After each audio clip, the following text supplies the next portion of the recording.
Season blown out yesterday at home. Rule was 11-27 in his tenure, which didn't even last a full 3 years. After he left Baylor, he signed a 7-year, $62 million contract, which he will get paid handsomely. Assistant Steve Wilkes will take over on an interim basis, and he's not going to have Baker Mayfield at quarterback this week, or at least for the next couple of weeks. Mayfield has a high ankle sprain. New into SportsCenter, Washington Commanders head coach Ron Rivera, whose team is 1-4 in the NFC East, while there's a 5-0 team and 2 4-1 teams. This was Ron Rivera moments ago at his press conference today. Why do you think the teams in the division are farther ahead at this point? Quarterback. I'm sorry? Quarterback. Okay. Washington, 1-4. More coming up with Candy and Carlin. That quarterback, by the way, he's referring to, it's Carson Wentz. Baseball's League Division Series all get underway tomorrow. Game 1. Up first will be the Phillies and the Braves. Coverage starts 12:30 p.m. Eastern Time. Phillies remove the interim tag from manager Rob Thompson. Give him a 2-year deal. ESPN Radio, your exclusive home of Major League Baseball's postseason. Keyshawn, J. Will, and Max. I had one coach texting me yesterday. This particular coach is eyeing a lot of different situations, and he said it's very frustrating watching the Chargers play football. The guys will be back Tuesday morning at 6 Eastern on ESPN Radio and on ESPN2. Matt Moscona. I'm very important. After further review. Say it one more time. After further review with Matt Moscona. And here we go. ESPN Baton Rouge, New Orleans, Alexandria. Live from the Mercedes-Benz of Baton Rouge studios. That's right.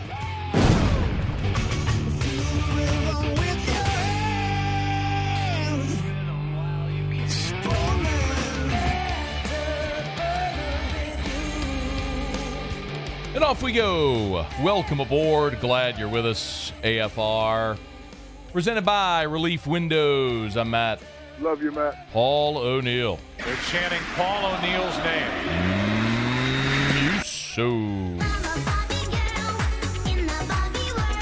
And Mr. Toby Tomplay.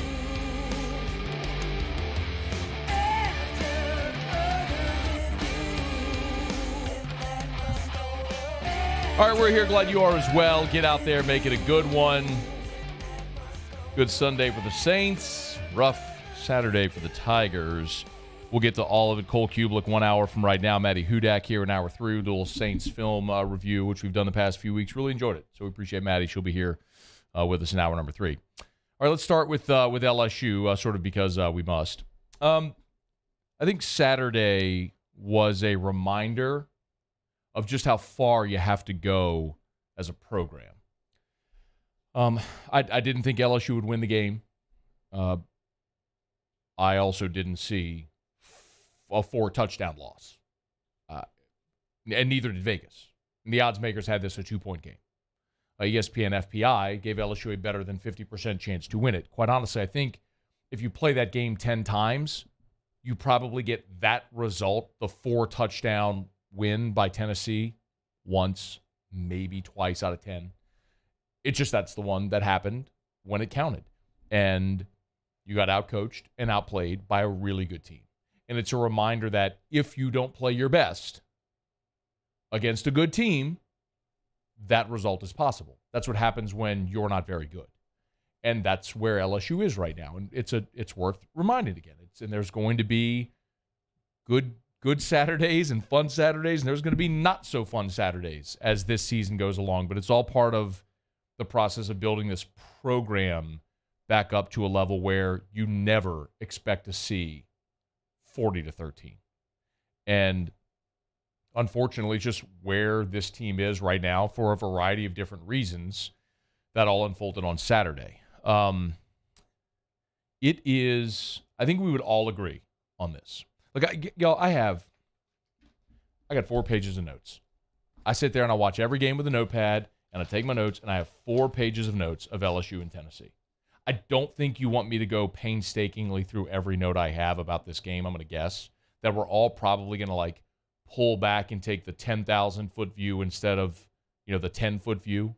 I often say it's hard to see the forest through the trees, and if you're worrying so much about the 3rd and 4 sack late in the second quarter when you were down 20-0, you're probably missing the bigger picture here. So I'm going to assume you don't want me to like comb through the details of the game, which we'll go through some of the why Saturday went the way that it did. But by and large, the truth is you got outcoached and you got outplayed. And it's a coach's job and a coaching staff's job to maximize your players and their opportunity to win. When you are just better than another team, you can fumble 4 times, miss 2 field goals, be without your starting quarterback, and still win. That's Alabama. That's what happened Saturday against Texas A&M. If LSU played that type of game, they get routed. That's the difference in the programs right now. I could run through a lot of decisions Brian Kelly made on Saturday that all came up snake eyes. The decision to receive the opening kickoff. And this is not hindsight, y'all. There is a reason why every damn body defers. And this is why. It's exactly what happened against Auburn. They deferred. And even though when you deferred against Auburn, they got the ball and scored, and you went 3 and out, look at what happened at the end of the half. You got the ball before half, you scored, got the ball to start the second half, and then ended up with the final possession. Like, there's objective data. There are metrics that show why you defer. Look at what happened. Opening kickoff, Jack Bech muffs it out of bounds. Jack's is as sure-handed a guy as you have. That's part of it, just very unfortunate that he muffed it. But still, the decision was a bad one. You were 0 for 4, 0 for 3 on 4th down, including 1 at midfield, which gave them another field goal right before half. 1 deep in their territory where you failed to come away with points when it was a 10-0 ball game. You could have gotten on the board, didn't. More special teams gaffes. And listen, before I go further, I'm going to play this for you because I want you to understand. Immediate post-game, Brian Kelly goes to the podium and more than a dozen times in his post-game press conference essentially acknowledges his and his staff's failure. That falls on coaching. That's on me, and I have to coach better. We've got to coach better. We've got to coach our team better. That's the group we have, and we've got to coach them better. Have to coach this football team better. You know, as I said, we got to coach better. And that falls on us as coaches. We just got to coach better. But it falls on us as coaches. We have to communicate better. That's on us. I mean, we have to have a better system. Those are the guys that are playing for us, and we've got to get them to play better. We have to focus on ourselves as coaches and do the things necessary to make this team better. We've got to do a better job coaching them. I mean, it's about 15 times in a 12-minute post-game interview that he said, we have to coach better. It's on us as coaches. You heard them all right there, just strung together. So he's not displacing blame. That is a reality of the situation. That Brian Kelly, listen, you coach at LSU, you choose to take a job in a pressure cooker with outsized expectations, with a lot of attention and criticism and all that, but that's fair. It's what you sign up for. It's why you make the salary you do. You understand it when you take the job, and he's not shying away from that, so good for him. The reality is also the expectation is going to be greater, and they all have to be better. What is also true is that LSU players had opportunities to make plays on Saturday and didn't. Look, we all love Jack Bech. I mean, he's sat right here next to me. I think the world of him. He's an amazing player. He messed up. He muffed a kickoff to start against your best guy, your most sure-handed guy, and you gave him 7 points. After you're down 7-0, you have a 3rd and 3, you throw a quick slant to Kayshon Boutte, and he drops it. Daniels put it right on his face mask, and he dropped it. You move the chains there, who knows what happens? But you didn't. There's 2 guys right there you count on that let you down. Then you allow a 58-yard punt return. Defense stepped up big, held him to 3, but just like that, you made 3 gaffes and you're down 10-0 against a team you don't want to be down to because they're better than you. I mean, even still, you get to the end of the first half and you're down 20-7, and Daniels throws a ball over the middle to Jure Jenkins, and I understand that it was tipped, but it hit Jure Jenkins in the hands. You're a senior wide receiver who's going to be playing in the NFL next year. You got to make that catch. If you do, you score. It's 20-14, and it's, who knows, a dramatically different ball game. But it underscores the point. This LSU team right now is not good enough to make those kind of mistakes and beat a good team. It's literally the thing Brian Kelly told you last Monday when he said, we got great grit and heart, but that's not going to be good enough against a top 10 team like Tennessee. Or when you go to Florida, or when you're home against Ole Miss, or when you're at Alabama. All of those things are the reality that LSU is facing right now. And they got to get better in a lot of different ways. And I'll tell you this. This season reminds me so much of Nick Saban's first year in 2000. And this is hard. Even though LSU's had coaching changes, none of them have really mirrored what this team is going through right now, this staff is going through, which is a complete overhaul. When Les Miles was hired, he inherited a very strong program that was a year removed from winning a national championship. And Les continued that on for a decade plus. And when Les got fired and Ed came in, there's this massive misconception that the program was floundering. It wasn't. Do you realize the 2016 team that Ed Orgeron inherited had on its offensive line Ethan Posick and Will Clapp? You had a junior quarterback in Brandon Harris. Your running backs were Leonard Fournette, Darius Geis, Darrell Williams. Your tight end was Foster Moreau. I just did it. Morrow. Sorry. They've beaten it out of me. Your receivers were Malachi Dupree, DJ Chark, Russell Gage. That doesn't stink. All-American Arden Key. Your linebackers were Kendall Beckwith and Duke Riley. Your starting cornerbacks were Tre'Davious White and Dante Jackson. Your safety was Jamal Adams. Like, Ed inherited a really good situation. Les just stopped winning at a high level. My point is, and it's not revisionist history, it's just to point out, you haven't been through this since Nick took over for Jerry DiNardo. Back-to-back losing seasons, bad culture, everything had eroded, and he had to change all of that. And when you go back and look at Nick's first year, we talked so much about Nick's first year this past week because of the Tennessee win back in 2000, which was such a great win. But do you remember LSU opened that season with wins over Western Carolina and Houston? They were 2-0. And then they went to Auburn and got doubled up 34-17. And you remember what happened the week after Auburn? They came home and lost to UAB. And everybody remembers, after the UAB, well, they beat Tennessee, and they did.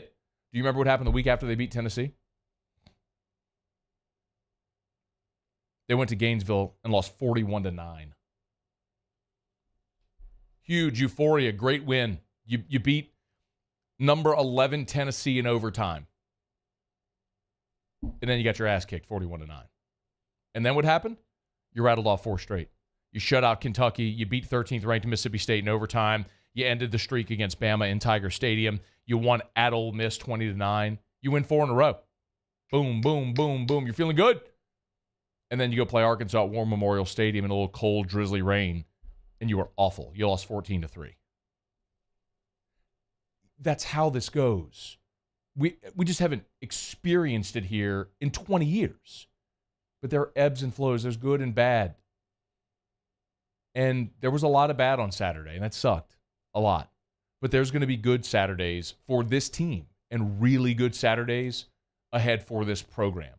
Brian Kelly understands it, and it's why he's going to stand up there and he's willing to take the darts now because he's been through it before and he knows what's waiting on the other side. And they'll keep stockpiling recruiting classes, and they'll keep building good habits and culture, and eventually Saturdays are going to feel much better than they did this past Saturday. And there's going to be good Saturdays ahead this season. It might be this coming Saturday in Gainesville. Might be, maybe not. But there will be good Saturdays ahead. But man, that Saturday is one you like to flush and never talk about again. But we will discuss, because there's a lot of stuff coming out of that Saturday that we need to discuss, like injuries on the offensive line, what happened with Harold Perkins, which all we will get to throughout the course of the show. And we're glad to have you aboard with us here. You know how to join us. You can always tweet us at Matt Moscona, jump in the Bayou Forward YouTube chat on the Watch 1045 ESPN YouTube channel, or text us in the 225-396-4400, 396-4400. We are brought to you by Hudco Roofing, HudcoRoofing.com. Tell you every day, do business with someone you know. That's us, Hudco Roofing, HudcoRoofing.com. You can email me directly if you want. I'm happy to help facilitate. Matt at HudcoRoofing.com, M-A-T-T, Matt at HudcoRoofing.com. Roof repairs, roof replacements, we can help. Hudco is a locally owned company. We have been locally owned and operated right here in the state of Louisiana for more than 20 years.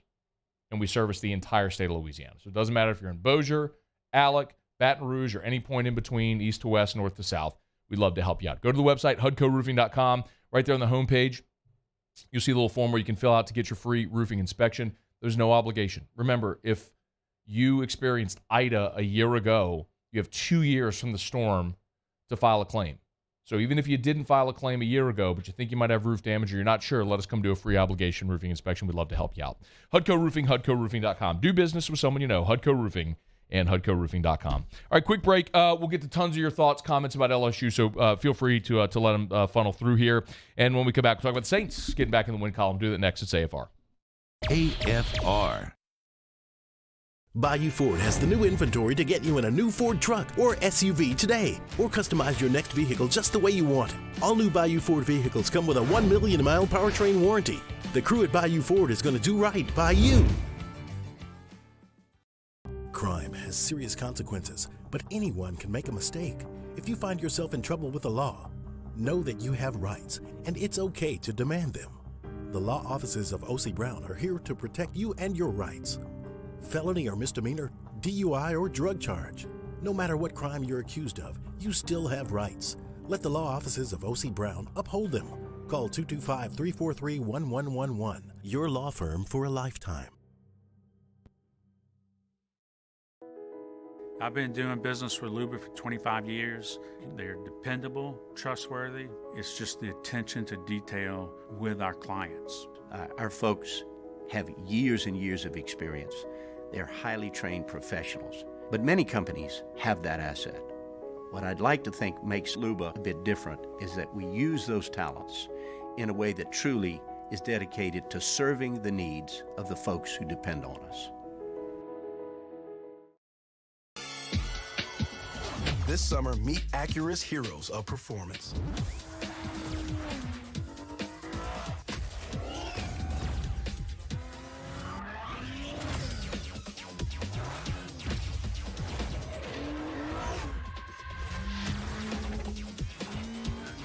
Only available at the Acura Summer of Performance. This summer, visit your local Acura dealer for attractive offers on the MDX. Want more customers? Running Boards Marketing can help you get their attention. Imagine your brand's message on a giant LED billboard truck that can't be skipped and is nearly impossible to ignore. Running Boards Marketing is the leader in effective and affordable advertising on digital mobile billboards, which are 2 times more effective than traditional billboards. With a 97% recall rate, you'll leave a lasting impression with your customers. Visit us online at runningboardsmarketing.com so we can drive your message to where the people are.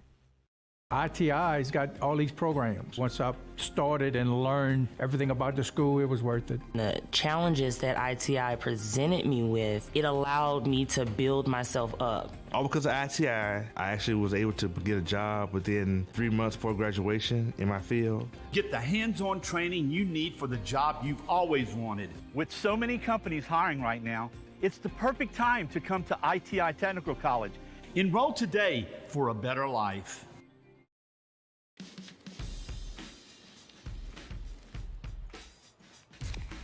Light beer shouldn't taste like water. Miller Lite has more taste and only 96 calories. It's Miller time.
after further review with Matt Moscona. Presented by Relief Windows. Windows, doors, siding. Call 288-8138 or visit reliefwindows.com. ESPN Baton Rouge, New Orleans, Alexandria.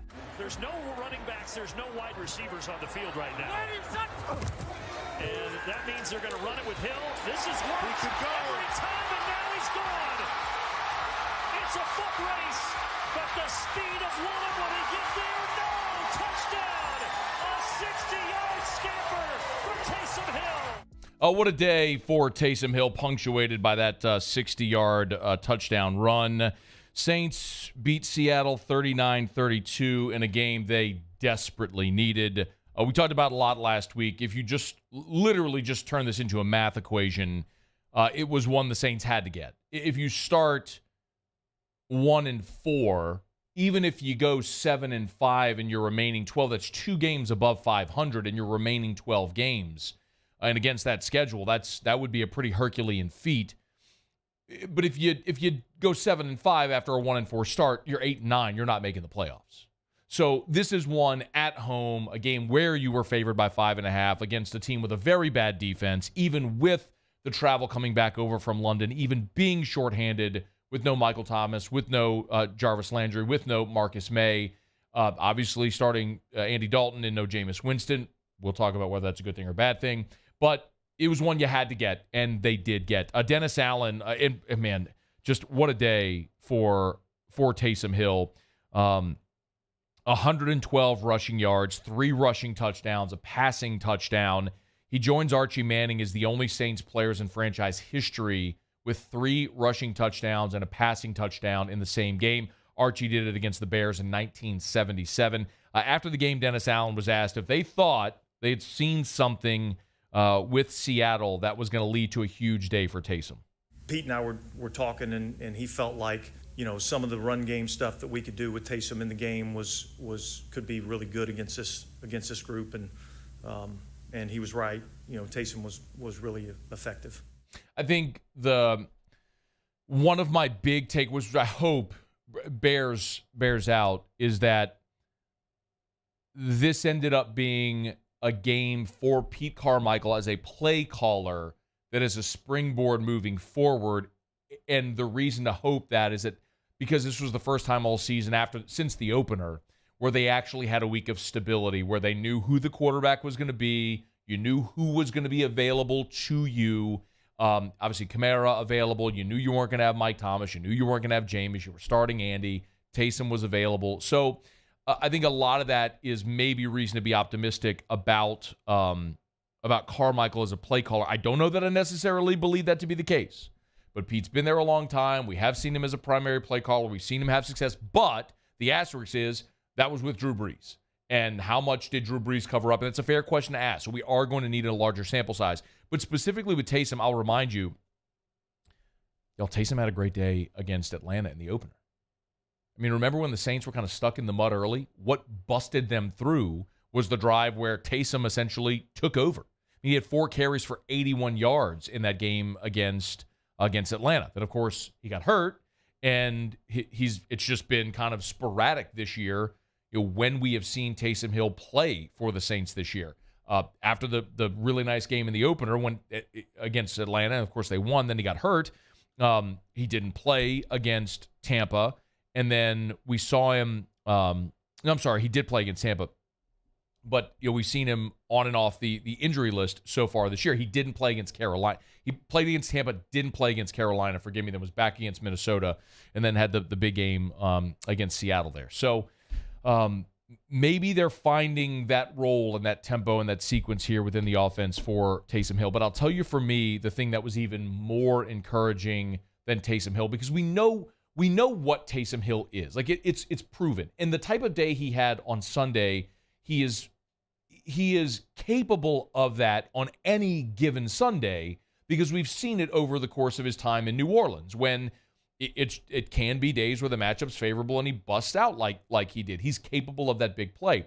But it's also not going to be something that you count on every single week to be to that degree, to where it's game-altering plays. What you have to have, however, is Alvin Kamara look like Alvin Kamara.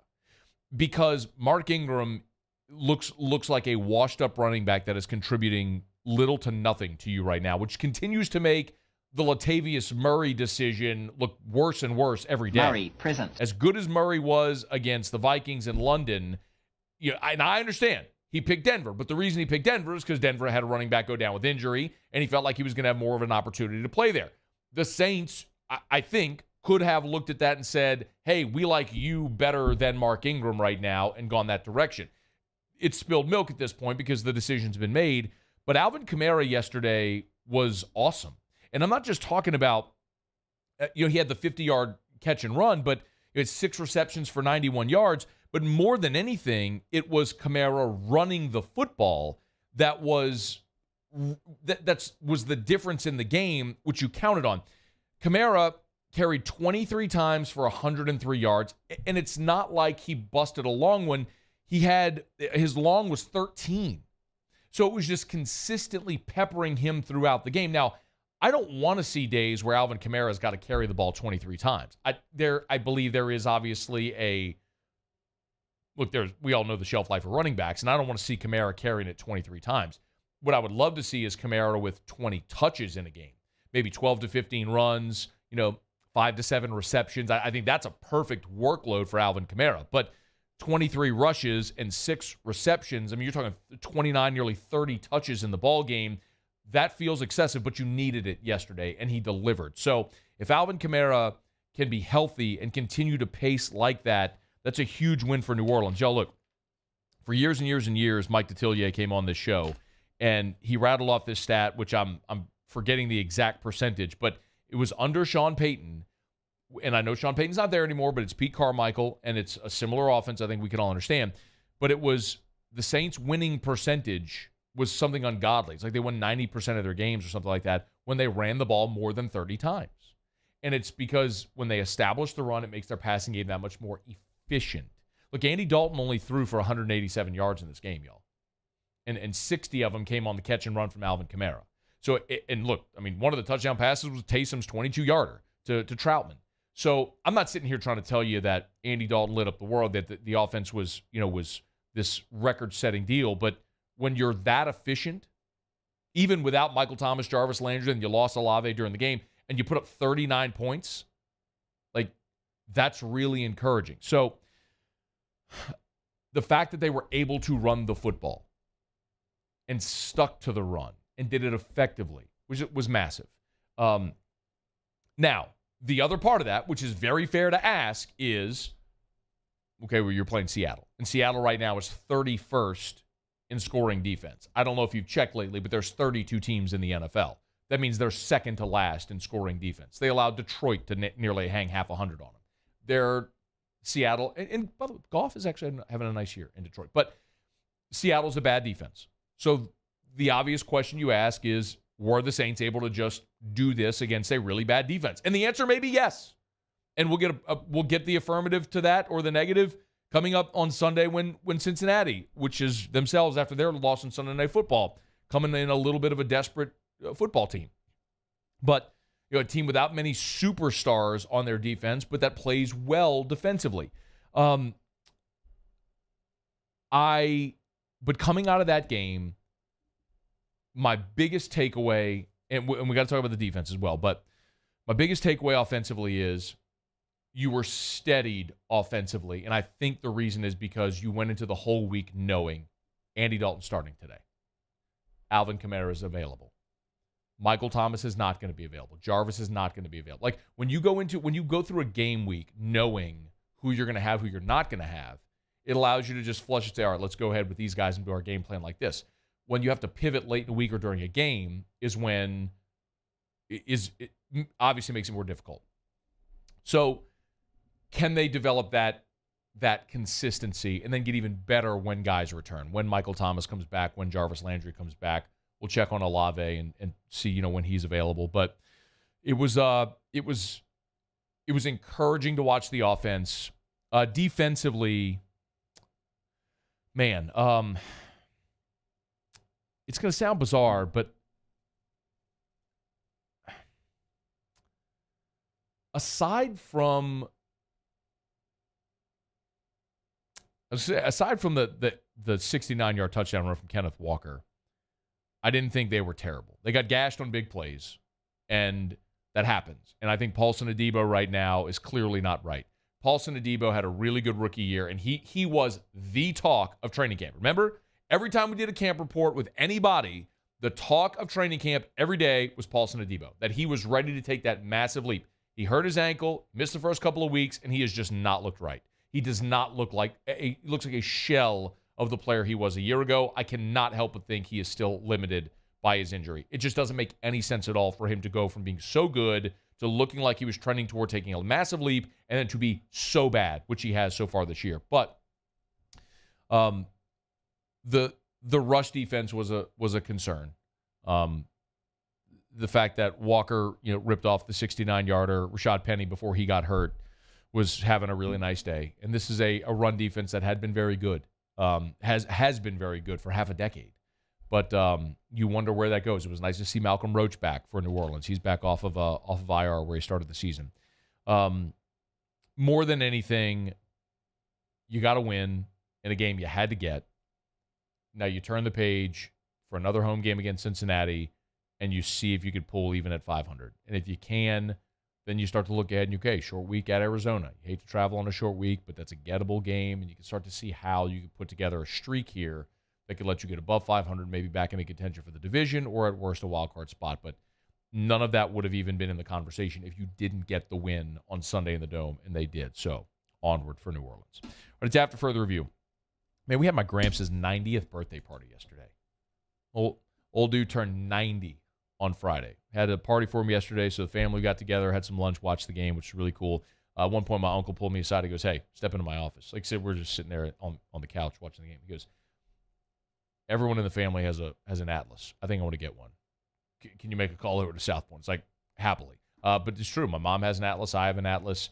My cousin Steven has an Atlas. Erica has an Atlas. Steven's in-laws each have an Atlas now as well. We're all driving Atlases. So my uncle has a Ford Explorer that he's looking to move on from, so he's traded in and get an Atlas. So he'll go by South Point Volkswagen, Louisiana's largest volume Volkswagen dealer. Airline just north of Highland, or southpointvw.com. New and certified pre-owned in Baton Rouge and online at southpointvw.com. That's South Point Volkswagen. What's your direction? All right, y'all, it's after further review. I hope you had a great weekend. It was a fun weekend, man. Saturday was interesting with the early kickoff because, man, you go through the whole game day experience and the game ends and you realize, oh, man, I got a whole rest of the day of maybe having a few adult beverages and watching football.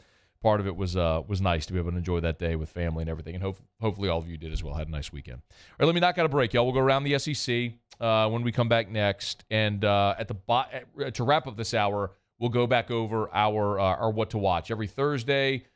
Muse, Paulie, and I tell you 3 things we're watching in the football weekend. We recap them to finish hour number 1 here on Monday, so we'll get to that coming up as well. Cole Cubelic in 30 minutes. Don't you move. It's AFR. AFR. AFR is brought to you by River City's 1 Hour Air, where they're always on time or you don't pay a dime. 752-0001, 752-0001, 752-0001. Tell you every day to look for the big yellow vans and trucks with the giant clock on the side. You can't miss them. So many of your friends and neighbors trust River City's 1 Hour Air because they've been helping people in our community for 40 years. You don't stay in business for 40 years if you're not doing great work at a fair price and treating people right.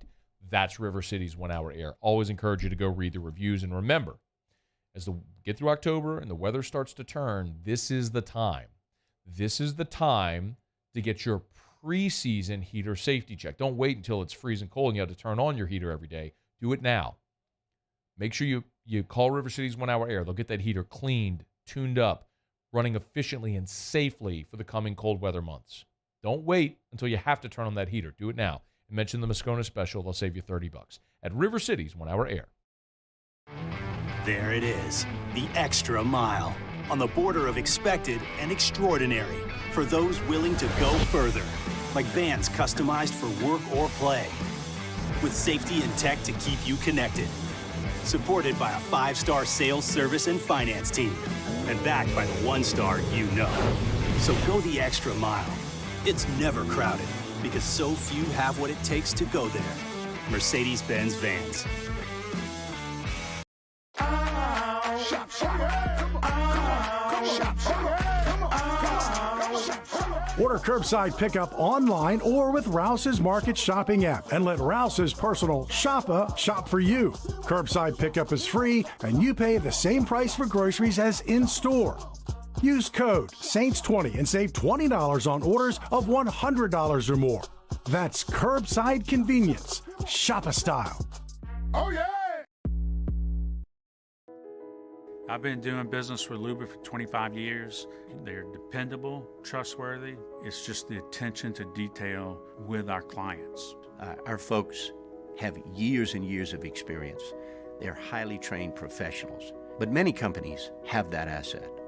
What I'd like to think makes Luba a bit different is that we use those talents in a way that truly is dedicated to serving the needs of the folks who depend on us.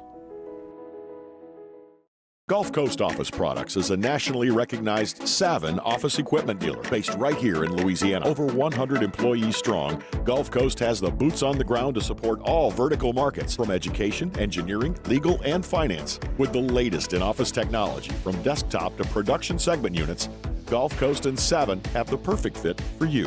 Call 225-756-2644. That's 756-2644 for Gulf Coast Office Products. Oh, hey, what's up? It's Big D and Bubba, 100.7 The Tiger Morning Show. We'd love for you to join us every weekday, 4 a.m. till 9 a.m. Yeah, everything you want in a show. Country music. We got laughs. We got celebrity in-studio guests. We just need you. Join us every weekday morning, 4 a.m. to 9 a.m., right where it all started. That's right. Louisiana's country station, 100.7 The Tiger. ServiceMaster Elite create clean, disinfected work environments. As a local business, we take pride in serving the New Orleans and Baton Rouge areas. Our cleaning protocols follow CDC and OSHA standards for healthcare settings, offices, senior living, restaurants, and industrial plants. Contact ServiceMaster Elite to get your operation ready for reopening with germ disinfection cleaning.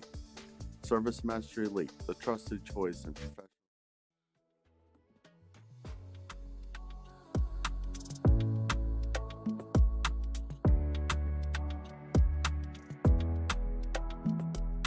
After further review with Matt Moscona, presented by Relief Windows. Windows, doors, siding. Call 288-8138 or visit reliefwindows.com. ESPN Baton Rouge, New Orleans, Alexandria. So you probably saw that Alabama survived against Texas A&M 24-20 in the CBS primetime game, a game that many were looking forward to, but a game that became just a little bizarre because of both starting quarterbacks being injured in the ball or going into the ball game. So it was backups, it was turnovers, a bit odd, and it came down to the final play. You might not have seen this if you haven't. We'll play it for you. If you're watching on YouTube, you'll see this. If you're listening, it doesn't matter because what you're watching is not really relevant. It's more just listening to Nick describe. This is him describing what Alabama was trying to accomplish defensively on the final play of regulation when Texas A&M from the 2-yard line was trying to win the ball game. Sorry. No surprise what the play of the game is, Coach, presented by CB&S Bank. Well, you know, they scored a touchdown earlier on the same formation, and we were actually trapping the flat and playing everybody inside out. So this number 3 receiver did that. All right, so, and that's actually what we wanted to play if it was a 2-point play, which this situation is the same as a 2-point play.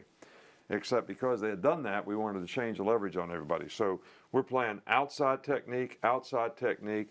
This guy's a rat. All right, Henry and 2 are reading the back. If the back goes out, 2 will cover him. If the back stays in, Henry will cover him and green dog him, and 2 will double number 1, who's where they threw the ball. And Terrion's really pushing the guys outside, which has helped squeezes them off because he knows he's getting help from 10 or 2. And then, you know, we were afraid of the quarterback, you know, possibly running the ball. All right, so we dabbed the front. All right, so we're going to take Will and take him off the edge. These guys are going to break the pocket, and 15's going to pop out and mirror the quarterback. So we're trying to cover all the bases, obviously, on this play, and you can see how it came out. Terrion, you can see how he's playing outside technique on the guy, so when the guy worked back, he had a chance to make the play. You see how 2 is doubling out to him. You see how Henry's green dog in the back because the back didn't fast release. If the back fast release, 2's covering them. And everybody down here is playing outside technique with 9 being the rat on this side, to cut everybody on the inside route. So had pretty good coverage on the play, and player made a really good play. What Nick just described there was about 4 seconds of game time. When you and I think we know what we're talking about, we don't. Let's go around the SEC. Around the SEC, presented by Gulf Coast Office Products, excellence in imaging solutions. The Alabama Crimson Tide. Nick Saban said on Monday when asked about Bryce Young that Bryce is being reevaluated by the medical staff later Monday, and they'll have a result midweek. Saban did say they're trying to get him ready to play this week for the top 10 matchup against Tennessee. Young, of course, the reigning Heisman Trophy winner, sprained his AC joint in his throwing shoulder October the 1st against Arkansas. Jalen Milroe started in his place.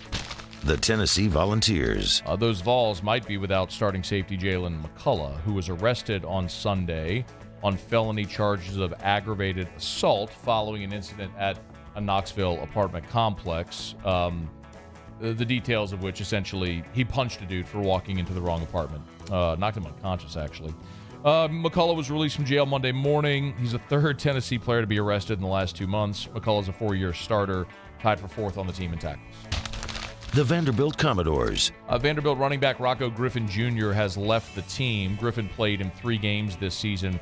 He moved up the depth chart when running back Patrick Smith missed 4 games with injury, but the last 2 games he's had just 4 carries since Smith's return. Leaving the team right now allows Griffin to preserve his redshirt year. That means Vanderbilt is left with just 3 scholarship running backs. The Georgia Bulldogs. And Georgia added another player for its 2024 recruiting class. 3-star prospect Sokovi White announced his commitment on Monday to the Bulldogs. Georgia's now got 4 commits for 2024, all 4 being skill players. White is the number 401 overall player in the country. He's a 5'8 receiver, 3-star 5'8 receiver. Georgia has the number 2 ranked class currently in the 2023 cycle and building for 2024. All right, there you have it. That is Around the SEC, presented by Gulf Coast Office Products. Shout out to our guy, Trey Beal, and our friends at Gulf Coast Office Products. Online at gcopnet.com, gcopnet.com for Gulf Coast Office Products. Face-to-face sales service after the sale. That's what you always get at Gulf Coast Office Products, gcopnet.com. All right, y'all, it is after further review. We are glad to have you aboard with us here on a Monday edition of AFR presented by Relief Windows. A lot that we are going to get to over the course of the show today. Cole Cubelic in about 18 minutes from right now will recap the weekend in the Southeastern Conference. And when we come back after this break, Muse, Paulie, and I will recap our What to Watch. On Wednesday, we give you 3 things we're watching in the football weekend. We'll go over how all of that transpired throughout the course of the week. The really good news that Brian Kelly shared today, if you missed it, was the update on Will Campbell, who it appears is going to be discharged from the hospital today. Nothing seems to be too serious or life-threatening, but certainly a scary situation when EMS was called on Friday at walkthrough when Will Campbell had an episode. And I mean, when an ambulance comes onto the field, obviously that's goes without saying. It's a terrible situation. It's terrifying. So thankfully, it seems as though nothing super serious with Will Campbell, but we'll wait to see whenever they give some type of final update. Hopefully that comes midweek when Brian Kelly meets with the media again at the SEC teleconference on Wednesday. All right, it's after further review. Quick break. Come back. Wrap up hour number 1 next. AFR. Brought to you by Gordon McKernan Injury Attorneys. We got Gordon, proud members now of the G team. GetGordon.com. GetGordon.com. Look, you've heard Gordon on radio. You've seen Gordon on billboards and TVs. And you probably know Gordon as well as sort of like the godfather of NIL.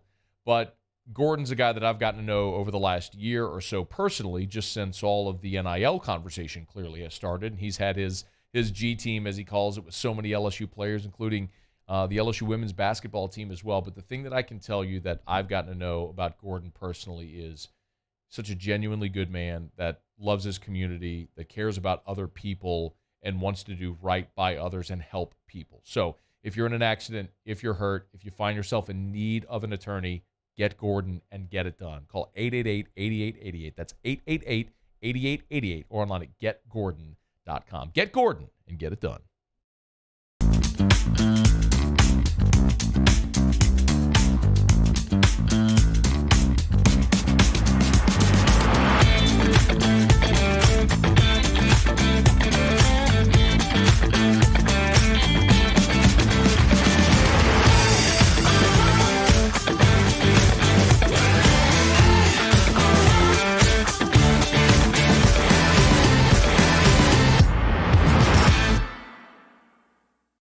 Bayou Ford has the new inventory to get you in a new Ford truck or SUV today, or customize your next vehicle just the way you want it. All new Bayou Ford vehicles come with a 1 million mile powertrain warranty. The crew at Bayou Ford is going to do right by you.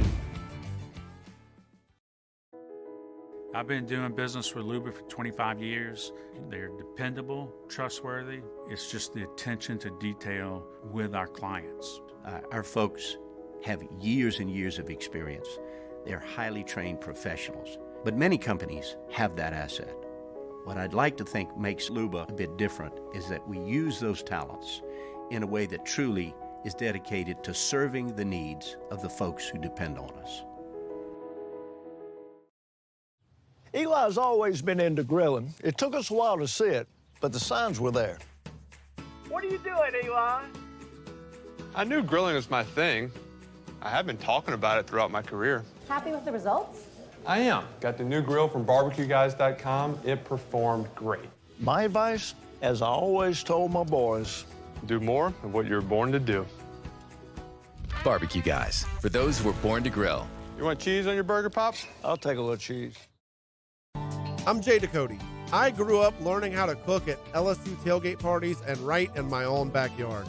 And I created JD's Louisiana products to bring that Louisiana flavor to you at home for your backyard cookout. JD's Louisiana barbecue sauce, Louisiana molasses mustard, spicy and sweet barbecue rub, and more are available at your local supermarkets or by logging on to jducote.com/shop. Put in promo code CST for 25% off at checkout.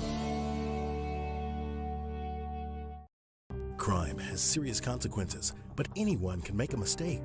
If you find yourself in trouble with the law, know that you have rights, and it's okay to demand them. The law offices of O.C. Brown are here to protect you and your rights. Felony or misdemeanor, DUI or drug charge. No matter what crime you're accused of, you still have rights. Let the law offices of O.C. Brown uphold them. Call 225-343-1111. Your law firm for a lifetime.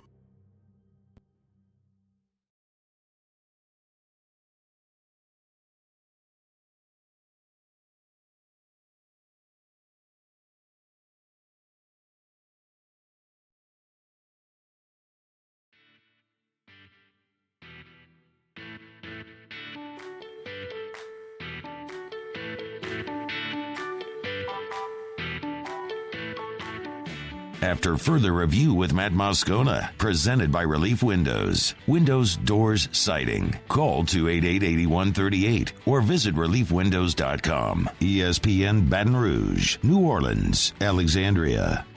All right, wrapping up hour number one. We're brought to you by Relief Windows, reliefwindows.com. I don't know who put the TV on TNT. It's TNT and USA. There's a soccer match and there's some movie. This movie's so ridiculous. There's these armed gunmen who stormed a symphony, and they're on the stage beating up the cello player and everything. What are you, you're in a big arena of 30,000 people. What in the world do you think's happening here? I mean, nobody's just going to, you've neutralized the entire security force. No one's going to snipe you as you run onto the stage. Jeez. It's a movie, Matt. It's fiction. It's okay. So dumb. Anyway, Muse has some breaking news over there. Hit us with a little breaking news, Muse, if you would. Yeah, so Adam Schefter, 3:39 p.m. today, just tweets, with Rashad Penny having suffered a season-ending ankle injury, the Seattle Seahawks have claimed former Saints running back Tony Jones Jr. off of waivers today, per source. All right, well, maybe Tony Jones will get a little opportunity there behind Kenneth Walker in Seattle.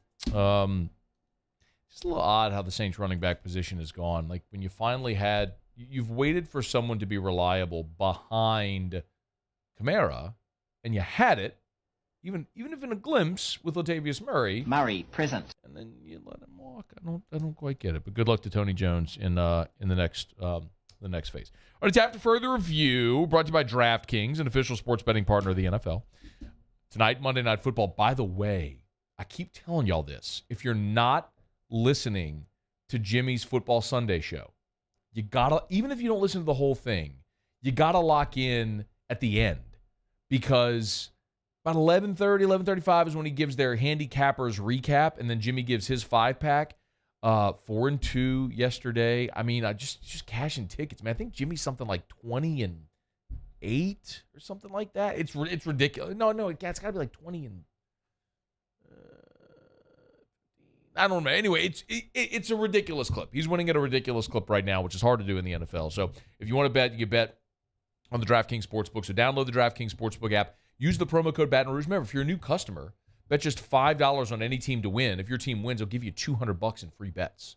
It's incredible. Download the DraftKings Sportsbook app. And, of course, if you're an existing customer, use the code Baton Rouge. Stepped up same-game parlays. The more legs you add, the more money you can win all season long at the DraftKings Sportsbook app. So download the DraftKings Sportsbook app and use the promo code Baton Rouge. 21 and older, physically present in Louisiana. Select parishes only. Bonus issued as free bets. 1 boost per eligible game. Opt-in required. Parlay and wagering restrictions apply. Eligibility and terms at DraftKings.com/football terms. Licensee partner Gold Nugget Lake Charles. Gambling problem. Call 1-877-7-0-STOP. Muse, I tell you, this movie's gotten more and more ridiculous. They went and stole some guy out of a suite, and like all the people are passed out. I guess they gassed the whole arena. What is this movie? I don't know. It's distracting you, and I'm going to change the channel in the break.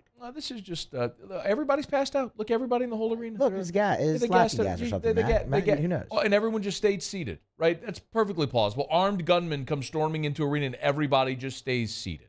It's just so stupid. Anyway, all right, Muse, do the little thing where we got the thing at the place with the guy. We watched. Now let's review.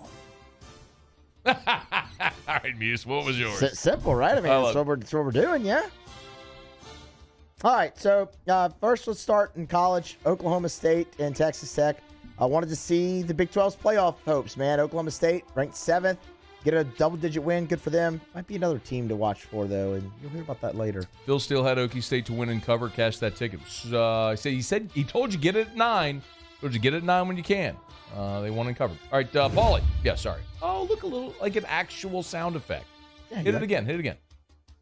Yeah, that's better than the Cap Gun or the Peter Griffin laugh. I had probably 3 or 4 people come up to me Saturday and say, bro, that was a gunshot. Yes. Because you're the only human that didn't understand that. Paulie, we're short on time. Go. I was watching the Red River Showdown, and boy, was that a stinker. Oklahoma quarterback Dylan Gabriel didn't play, so Texas just ran away with it. And remember, I told you on Friday. Yeah. If Gabriel played, I was taking OU. If he was a scratch, I was going Texas. You got that right. I don't think it would have mattered. Okay. I told you I wanted to see injured SEC quarterbacks. And boy, did that prove consequential. Bryce Young and Max Johnson out. Bama A&M actually became a game. KJ Jefferson did not play for Arkansas, and they got routed by Mississippi State 40-17. And as you saw, Will Levis did not play for Kentucky, and South Carolina punched them right in the mouth, 24-14. Let's see if any of those guys get healthy this week. You had 5 road favorites in the NFL this weekend. Wanted to see how it went. They didn't all cover, but 4 out of the 5 won. Just the Dolphins, the team that did not win. It's safe to say Teddy Bridgewater going down effective. Was that against the Jets? 40-17 was the final. That was the same final the Arkansas-Mississippi State was. Speaking of cash and tickets. Cowboys Rams. Dude, lock of the week. Lock of the week. Anyway, go ahead, Paul. Cowboys Rams. Did your guy Cooper Rush keep it going? He did. Oh, Coop. So proud of him. He did with the help of the running game. Can't wait till after the season he and I will sit down and break bread and he won't and toast his successes. He won't. Other than Cooper Kupp's 75-yard touchdown catch, the Rams' offense looked dreadful. Yeah, they did.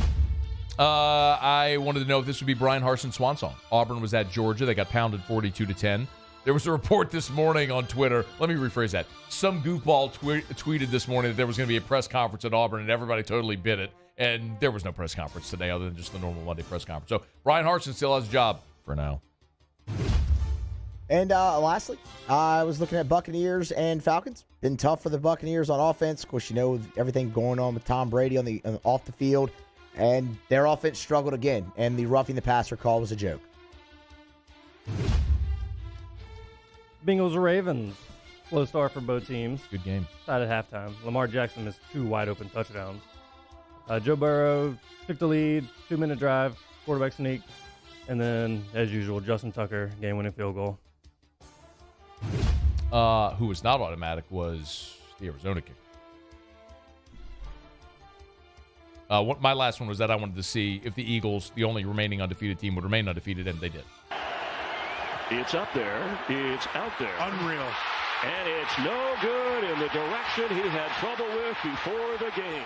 So the Eagles remain unbeaten with a 20-17 win, 43-yard missed field goal by Arizona with 17 seconds left because Kyler Murray didn't know that it was third down. And he slid. And then spiked the ball. Way to go. Les Miles. Clock management. AFR. Relief windows. Cole Cubelic coming up next. AFR. Brought to you by Michelli Weighing and Measurement. Michelli.com. Michelli.com. Michelli.com. I just like to say it. A fellow Italiano. I like saying Michelli. All those vowels. 75 years in business. Great locally owned and operated business. I mean, 75 years is one incredible accomplishment. At Michelli, they service all scale and measurement equipment makes and models. One of the things that Michelli offers, a service that they offer, which can really set them apart, is because they have calibration labs all over the country, they can come to your job site to get your devices, bring them back to their labs, calibrate them, and then return them. The other option would be to ship your devices to labs all over the country, wherever it may be, and that can take weeks. Why allow something to take weeks when it can just take days? Michelli Weighing and Measurement. Check them out online at Michelli.com. They're hiring as well. Hit the career tab online. Michelli.com. Michelli.com. I've been doing business with Luba for 25 years. They're dependable, trustworthy. It's just the attention to detail with our clients. Our folks have years and years of experience. They're highly trained professionals. But many companies have that asset. What I'd like to think makes Luba a bit different is that we use those talents in a way that truly is dedicated to serving the needs of the folks who depend on us. This summer, meet Acura's heroes of performance.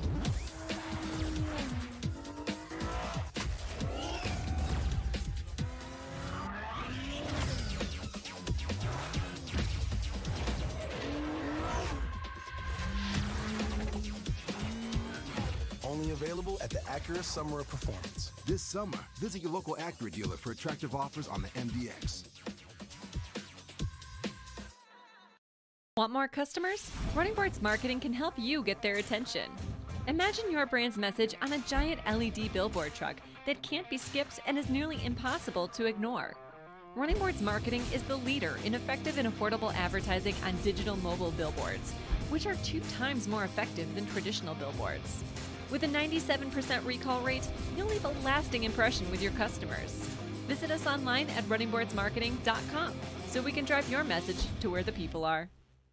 ITI's got all these programs. Once I started and learned everything about the school, it was worth it. The challenges that ITI presented me with, it allowed me to build myself up. All because of ITI, I actually was able to get a job within 3 months before graduation in my field. Get the hands-on training you need for the job you've always wanted. With so many companies hiring right now, it's the perfect time to come to ITI Technical College. Enroll today for a better life.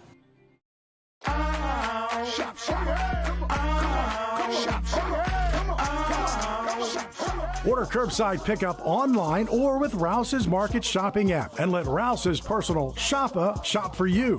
Curbside pickup is free and you pay the same price for groceries as in-store. Use code SAINTS20 and save $20 on orders of $100 or more. That's curbside convenience. Shopper style. Oh, yeah!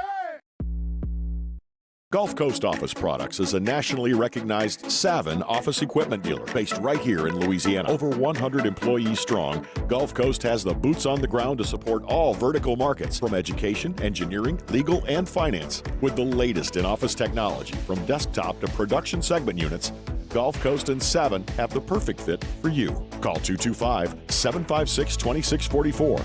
That's 756-2644 for Gulf Coast Office Products.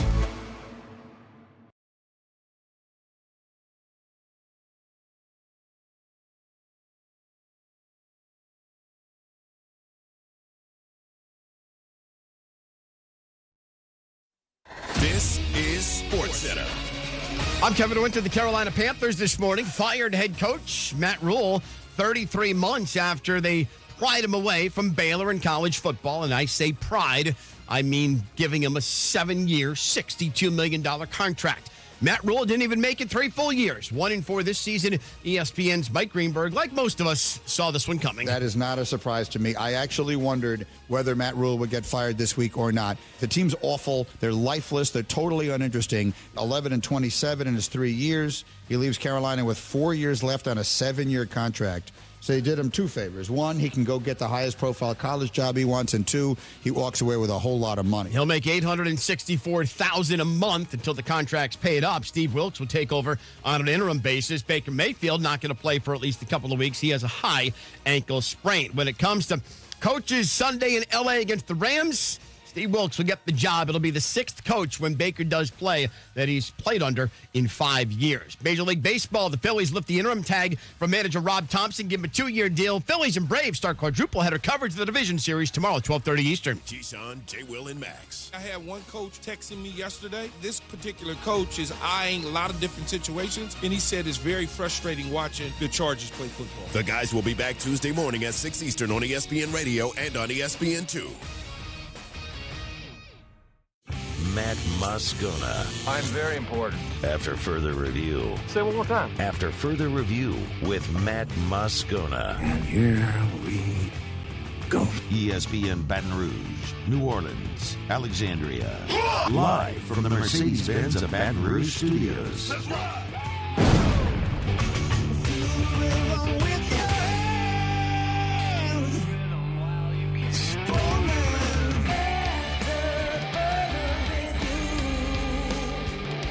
Hour 2, off we go. Welcome aboard. Glad you're with us. AFR, presented by Relief Windows. I'm Matt. I am sweating. Paul O'Neill. They're chanting Paul O'Neill's name. Muso. And Mr. Toby Tomplay.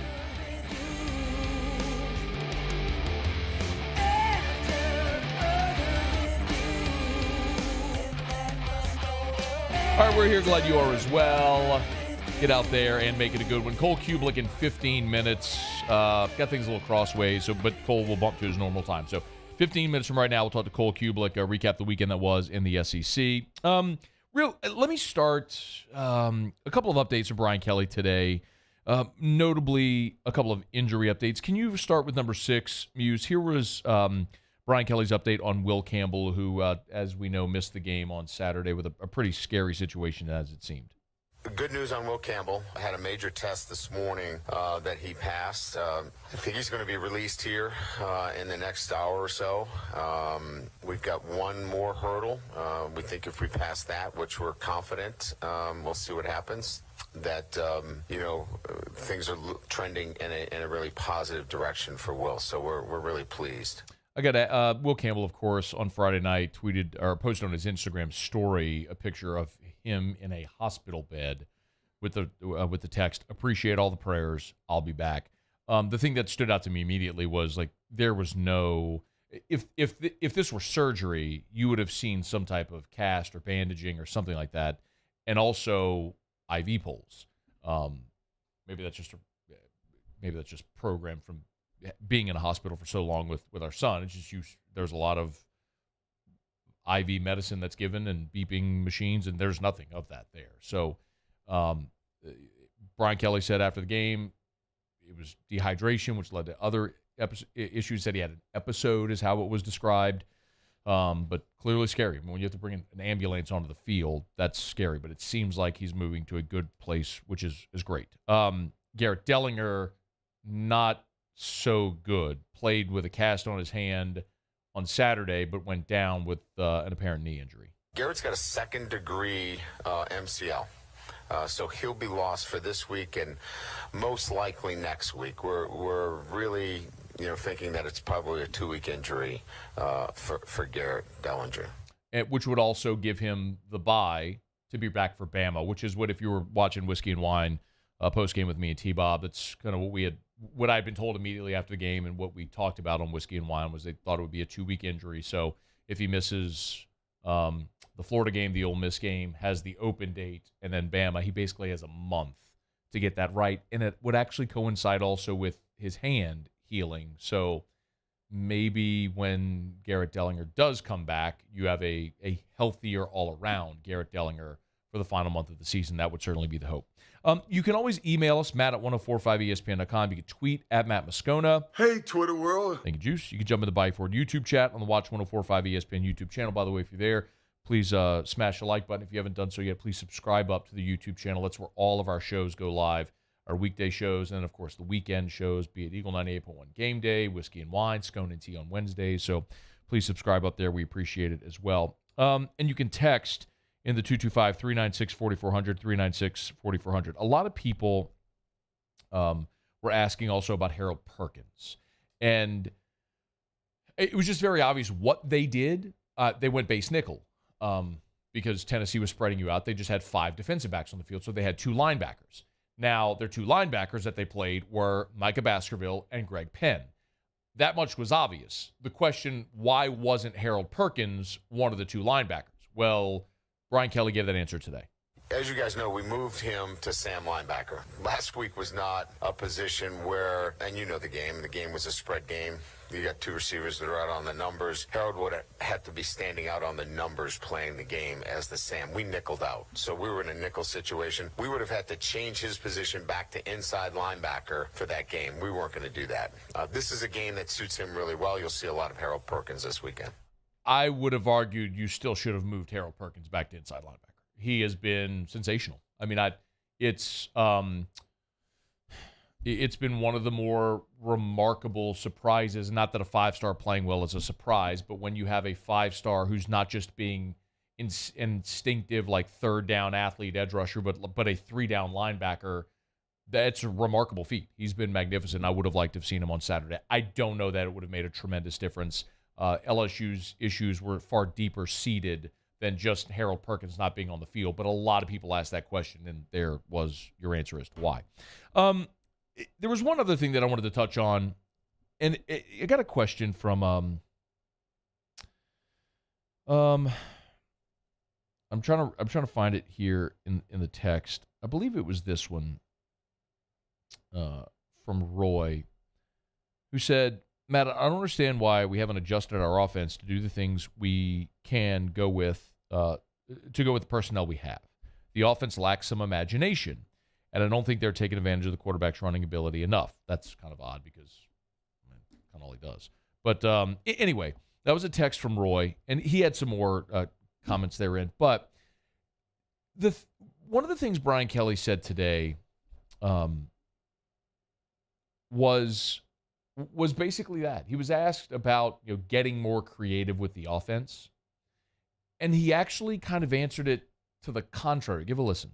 The problem here is we moved the football between the 20s, but we didn't score in scoring zones. So if you really want to break it down, we have to be critically analyzing, key 3rd and 4th down situations and really red zone. So, it's not really about plays as much as it's execution in those critical moments. And so really probably spending more time during the week in those critical situations in 3rd and 4th down and how we can support the group in that situation as well. We've got some new players on the offensive line. Maybe we have to do some more things. Maybe we're going to move the pocket. Maybe we have to protect with 7. Do some things like that as well. So I think it's really more about situational offense than it is adding anything. Matter of fact, I think we probably have to take some things out because we have to execute at a higher level. And maybe less is more, and maybe that's what we have to look at. Can you highlight just the very end of that again, Muse? Because what he said at the end of that, now listen, the part about situational execution is true. LSU in this ball game was 7 of 15 on 3rd down, which isn't actually terrible, but they were 0 of 3 on 4th down, and that was the thing that was actually the dagger. Your first possession, you had a 3rd and 3, and Kayshon Boutte dropped the ball. Your second possession, you had the 3rd and 8, which led to 4th and 4, and you bypassed the field goal to go for it on 4th and 4. Kayshon tripped over Emory Jones, got up, and was just a little bit short. your next possession, you had the 3rd and 1, and that's when Brian Kelly got mad because they had the go route on the left side, and Jaden rolled right and threw it away, and Kelly was saying, "You had 1-on-1, throw it." And then you were stuffed on 4th and 1. So I kind of understand what he says, because you had situations where if you execute what you were running, you do have success. So part of me understands why he could say that. But listen again to the end of that bite. I think it's really more about situational offense than it is adding anything. Matter of fact, I think we probably have to take some things out because we have to execute at a higher level. And maybe less is more, and maybe that's what we have to look at. And so instead of doing 30 things, pick 10 things that you can master and do these things perfectly. And once you've done that, then start to add more. It's just another illustration of where they are, which is not in a awesome spot. And as far as the quarterback, after the game, Brian Kelly was pretty clear. Can you play that one, by the way? This was Kelly number 5 post game. It was Cobble who asked if they'd given any consideration to a quarterback change, and Brian Kelly gave you your answer flatly. Yeah, well, we see it differently. We think that the one part of the offense that was pretty good today was the quarterback. So if you're thinking they might make a quarterback change, clearly they aren't. All right, it's after further review.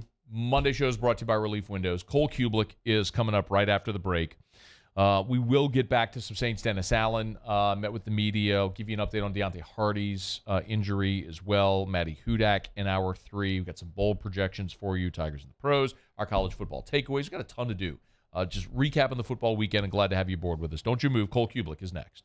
AFR. It's a raving fan shout-out. Presented by Darren James & Associates, brokered by eXp Realty. I have told you about my experience with Darren James for years, and now I'm letting so many of you do the very same thing. If you go to Rate My Agent, you can see all of the reviews for Darren James and his team and all of the 5-star reviews that have poured in over the years, and you will see from other people and read from other people exactly what I've shared for years.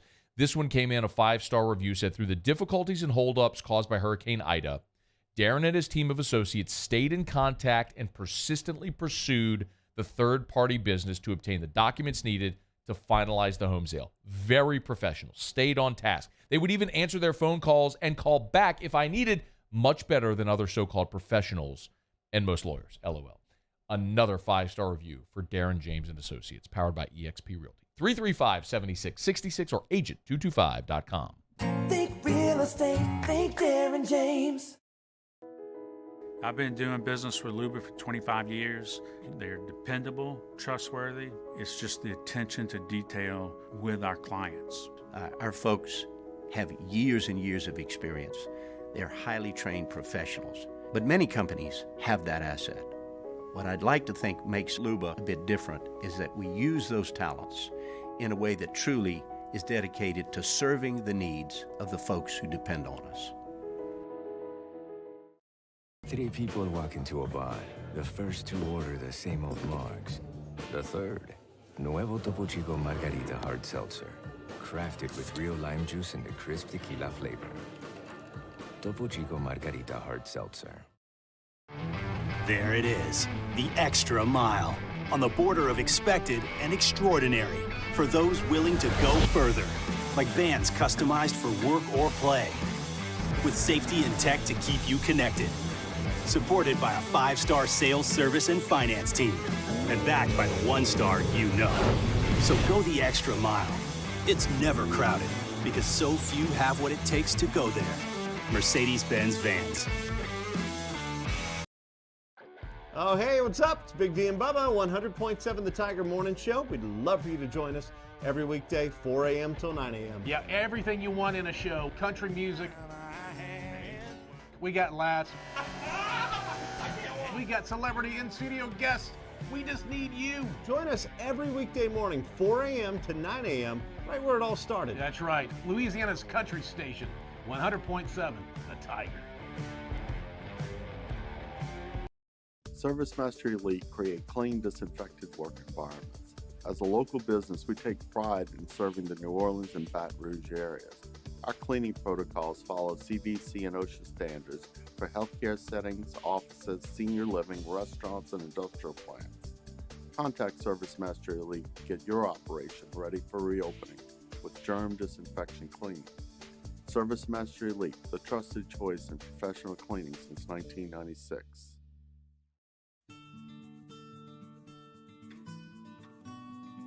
This is a house call. This is a follow-up appointment. This is a diabetes checkup. This isn't just more convenient care, it's more advanced care. This is innovating healthcare at Louisiana's #1 hospital, Ochsner. Gulf Coast Bank and Trust is giving our customers the power to bank anywhere, anytime during this challenging event. And we're right there with you. Our mobile banking app is a smart way to manage your money.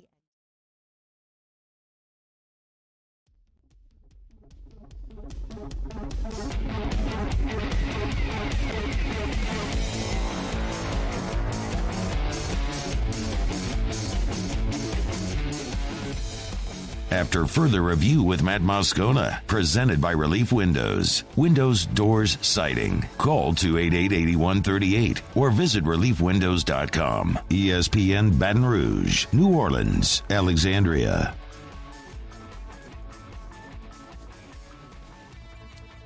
All right, Cole Cubelic's going to join us here in just a quick second. I know he had to do a hit on the SEC network, so as soon as he's done there, he's going to dial into us.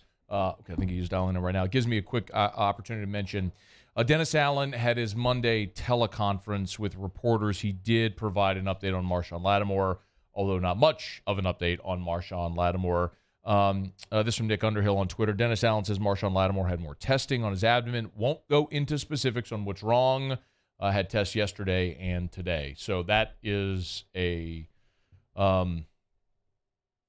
potentially massive story. As much as Paulson Adebo has struggled opposite Marshon Lattimore, if that is any type of significant injury on Lattimore, the snake-bitten Saints would take another gigantic blow.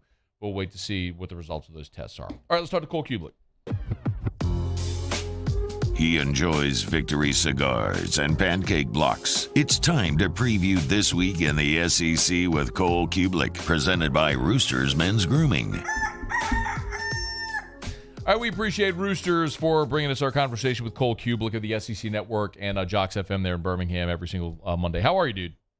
Hey, I'm doing great, Matt. How are you? I'm doing well. I appreciate it. I want to get to the game you were at this weekend in a bit. Let me start, though, with a thought on LSU, Tennessee, so we could put that clunker to bed. Did you have a single big overlying takeaway from the game? I mean, not a single big one other than just LSU's not a good enough football team to start the way that they've been starting the last few weeks. You can't put yourself in that kind of position, especially down points, when you have an offense that doesn't really move at a high rate and you're going to be playing a high-powered offense that's basically going to go out and try to outscore you. So they just put themselves in a really bad spot early. And I'll say this, maybe the other sort of big takeaway that I haven't heard a lot of people talking about, and I don't know if you noticed it, I don't know how many other people out there noticed it, watching that game live, the front seven on defense, the first two drives, inability to put their hand on the ground and be ready for the ball to be snapped was absolutely mind-boggling. If there's one thing, there's two things you know Tennessee's going to do when you play them. They're going to throw balls down the field, they're going to throw the deep ball, and they're going to go fast. I mean, that's it. That's it. You know you got to try to deal with those two things. So how you're not prepared for tempo right out of the gate was very alarming to me. And I don't know if that's just on the guys. I don't know who that's on, but I couldn't believe that you had defensive linemen that weren't getting lined up when the ball was snapped. I know they go fast, and I know it's hard, but good Lord, everybody has some sort of tempo nowadays, don't they? And I mean, you play multiple teams that are going to go fast. I mean, they're going fast now, so they probably see a little bit of it in practice. So that's, that to me was a part that I kind of saw, Matt, that was, wow, I'm really surprised that you weren't prepared for this, or either just don't know how to deal with it. There was, Tennessee's defense is a little bit of a boom or bust, high risk, high reward type defense, and well, they were rewarded a lot. how much, as an offensive line guy, with no Campbell, no Dellinger, how much does that affect or did that affect LSU on Saturday? It affects you a lot. I mean, how many times have we had the same group this year? Twice? No, they've never started the same unit. I thought they went back-to-back same unit a couple weeks ago, but either way, so even if it was twice, that's still not great. If they haven't started the same group, that just it hurts your continuity, it hurts your chemistry, especially when you start messing with the interior guys. And obviously, we know you started Dellinger at center early, moved him over, and then you had some other guys moving around. Like that's where you really start. That's the foundation of your offensive line. You start tinkering with that, and it becomes more difficult. And great offensive lines play snaps together. And that's why usually the best offensive lines in college football, you see them kind of grow and grow and grow and grow and get better across the course of the year because they just have an understanding of what the guys next to them do well, don't do well, what they need help with, what one guy can do on his own, things of that nature. And you don't have to communicate as much. If I got my two guards next to me and they know the calls that I'm usually going to make, if we go play in Baton Rouge on a Saturday night, and it gets crazy, I don't have to make all those calls because they know what they are. And it's apparent of what I'm going to do and how we're going to do it. So it affects you. And I'll say this. I think Tim Banks is doing a really nice job with what he's doing with Byron Young and what he's doing with Tyler Barron, how he's putting them on the same side of the ball. He's moving them down inside. He's putting the linebackers in the same gaps as defensive linemen. Like he's aligning those guys to have success. And they might not be a bunch of glass eaters individually across the board, but their schemes giving them a chance. And I'll tell you one thing that they are doing, Matt. There is a lot more precision with their movement and their pressures than there has been maybe the last, 8 or 10 years. Like they understand how to pick a guy and allow somebody else to loop around. They understand how to be a penetrator, and that's your sole job, to allow the loop man to be able to come free and potentially get a sack. So they did a really nice job of that Saturday afternoon, and it's one thing that was absolutely problematic for LSU. Give me an early thought on Tennessee, Alabama this weekend. Well, I mean, obviously Alabama's not going to be able to turn the ball over. If it's Jalen Milroe, I think they'll have a difficult time winning that game because this probably gets going in some sort of a track meet style football game at some point. Maybe not for 4 quarters, but there will be a point in the game that they start trading touchdowns. I think Alabama's offensive line is getting better and better. They're playing better ball than people want to give them credit for. And I think Jahmyr Gibbs often is the best football player on the field. But one thing that I think a lot of people just kind of brush aside or forget, because there's this myth that Tennessee just gets the ball out quick. Like, this is not Mississippi State's offense, guys. There's a lot of play action that's involved. There's a lot of RPO that's involved. There's some slight quarterback movement, and then there's big quarterback movement. And then obviously with some of the quarterback runs, you have to read those, and that takes time. Well, something that Will Anderson and Dallas Turner and company do is they crash the mesh very well, and they do it quickly. So I do think the Alabama defense has a chance to speed up the Tennessee's offense's process. So I think they could, like, if you go watch the Arkansas game, they forced KJ Jefferson to pull that ball out before he wanted to, and he's tripping out of the backfield. Sometimes he's stumbling around a little bit, or the backs aren't necessarily getting a clean handoff. They will be able to disrupt some of that timing. It's going to happen. And you can say, well, the offensive line. Well, I'm talking about guys that aren't going to be blocked a lot of the time. So I think if Bryce Young is back, it's going to be a really competitive game. The Alabama secondary's got to play well. They've got to locate the football. They got to knock it down. They can't have a bunch of penalties. And they can't allow the jump balls to go the way of Tennessee like they did last week against A&M. I mean, if you really break that game down last week, you had turnovers and you had jump balls. That was the difference. That was the difference in that game for me when I watched it. So if A&M's not getting 2-3 big jump balls at big times and Alabama doesn't give the ball back to them, I really don't think we're talking about a competitive football game. But I think Alabama needs Bryce Young. I think Alabama's edge defenders will be problematic, and you've got to find a way to just control the entire pace of the game. And I'm not talking about Tennessee's offense for 4 quarters of football, but at some point in time, you've got to allow it to be your pace of how you want that game to go. Cole Cubelic's with us. He's on Twitter at Cole Cubelic, SEC Network, brought to you by Roosters online, or download the app roostersmgc.com. I want to go to A&M. They got 4 turnovers. Bama missed 2 field goals. Bryce Young wasn't playing, and they still lost 24-20. At this point, what else is there to talk about with Texas A&M? I mean, you could really Devon Achane would be number one, and I know his longest run of the day was 15 yards, but man, that was a really impressive 15-yard run. And I don't think he had enough touches. If it were me, and I said this in the car with Jordan and Tom and our spotter and our stats guy on the way back from our game, because there was a lot of time in between that play, and Jordan asked right away, "What are you running?" And I said, "Well, I'm getting in Six's hands to the wide side somehow, some way. Like, I want to give my best player, who's that dynamic, as much grass to work with. He wants to cut it back. He wants to go north and south and try to run somebody over. He wants to try to sprint to the pylon. Either way." See, in situations like that, I love option plays, and I'm not talking about a true option. But if you had a little speed option right there, okay, that'd have been great. Draw one defender to you, so he wastes himself. You pitch it out and allow your speed guy to go get it. Whether it's a flare in the backfield, whether it's the option for the quarterback to run or pass, whatever it is.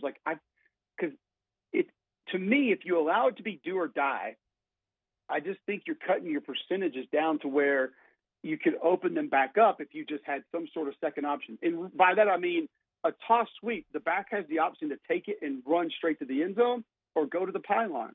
Quarterback sprint out. He can tuck it and run. He can try to throw it. I just think there's a lot of different things that you could have done with some of the talent that you have, specifically Devon Achane. If it's me, I'm getting him out in that grass, and I'm letting him figure it out himself. I think you talk about him. The injuries are something that has to be talked about on offense. There's Noah Smith. You don't have the tight end play you've had the last few years. Your offensive line's beat up. Obviously, quarterback's been going back and forth, whether you want to call it the backup or whatever. I don't really care. But they're not a complete football team because of injuries, because of guys being in and out of the lineup, things of that nature. And then you got to construct it different ways because of that. I know a lot of people said they thought Haynes King just kind of took over that game and this and that. I never really saw it that way. He made a couple of nice plays, but I didn't feel like he was out there throwing the ball around like I've seen Jamarcus Russell or Joe Burrow throw it around at certain times in their careers in college. So that just wasn't what I saw. The other thing is that defensive line is going to be hell on wheels in a couple of years. Maybe next year, maybe 2 years from now. But they got some guys up front that can flat out play. And they're not consistent right now. They don't all play together for 4 downs at a time every series. But they got some guys who can be problematic. And you give them another year or two, that's going to be a group that's going to be very difficult to deal with. Nicole, Arkansas and Mississippi State are teams that are very clearly going in different directions. How good is State? How bad is Arkansas? I don't think Arkansas is that bad, but goodness gracious, they're in a really difficult spot right now. I mean, there are a couple of teams in this league that are in really, really tough spots. And I think Arkansas is one of those teams because you look at the start, you look at the expectation, and people say, oh, okay, things are going to be okay. Well, you've lost 3 in a row. You're traveling to BYU, who's not as good as I thought they were going to be right now, but still, it's a tough place to play. It's a long trip. And where are you mentally and emotionally? Then you got to go to Auburn, another team, again, not good, not saying Auburn's better, but that's your 3rd consecutive road trip, and you're potentially having lost 4 straight games. Like, where are you going to be mentally at that point in time? Another one that I would throw at you right now is Kentucky. I think Kentucky is in a very difficult spot right now because, number one, they're not used to losing a bunch of games in a season. You've lost 2 in a row, and you get Mississippi State, who you just referenced, and then you got to go to Tennessee after that. So, you're staring down the barrel of 4 straight losses, which just should never happen. I think Mississippi State's a good team. I think Will Rogers has as good a command of the air raid as I've ever seen, but I think he's better down the field than a lot of other air raid quarterbacks that we've talked about. He levels the ball very well. He's got great anticipation down the field. He's got great accuracy down the field. He's just nimble enough in the pocket to be able to maneuver and keep some scramble drills alive. And here's the other part. Mike Leach is actually handing the ball off this year. Right. So he understands, hey, we can just give it to our backs every now and then and let them make plays. The offensive line comes off the ball at a pretty good pace. They're playing good. And then defensively, they give you something you don't see very often. They're kind of all over the place, different guys with their hands on the ground in different places, different numbers. It looks weird. And they're going to pressure you, and they're going to come after you. It's like last year. I mean, this is It's a bad game for Kentucky's offense last year because they tried to play bully ball, and Mississippi State defense ain't having that. Now, if you can out-athlete them on the perimeter, that's going to be a different story. So I'll be interested to see how Kentucky attacks that defense based on how bad it looked a year ago. Last thing for you, Cole. Always appreciate your time.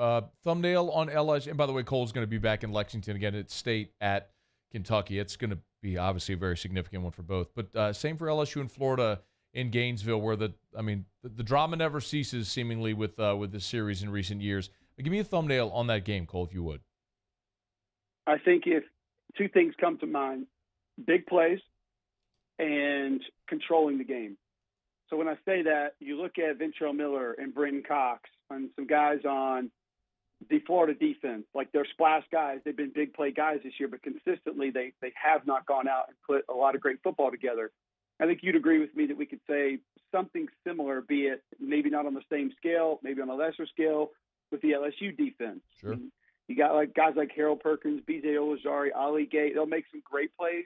You know, Jay Ward's going to come up and make a few good plays at times. Certain guys step up and make plays in certain games, but it doesn't look great as a unit all the time.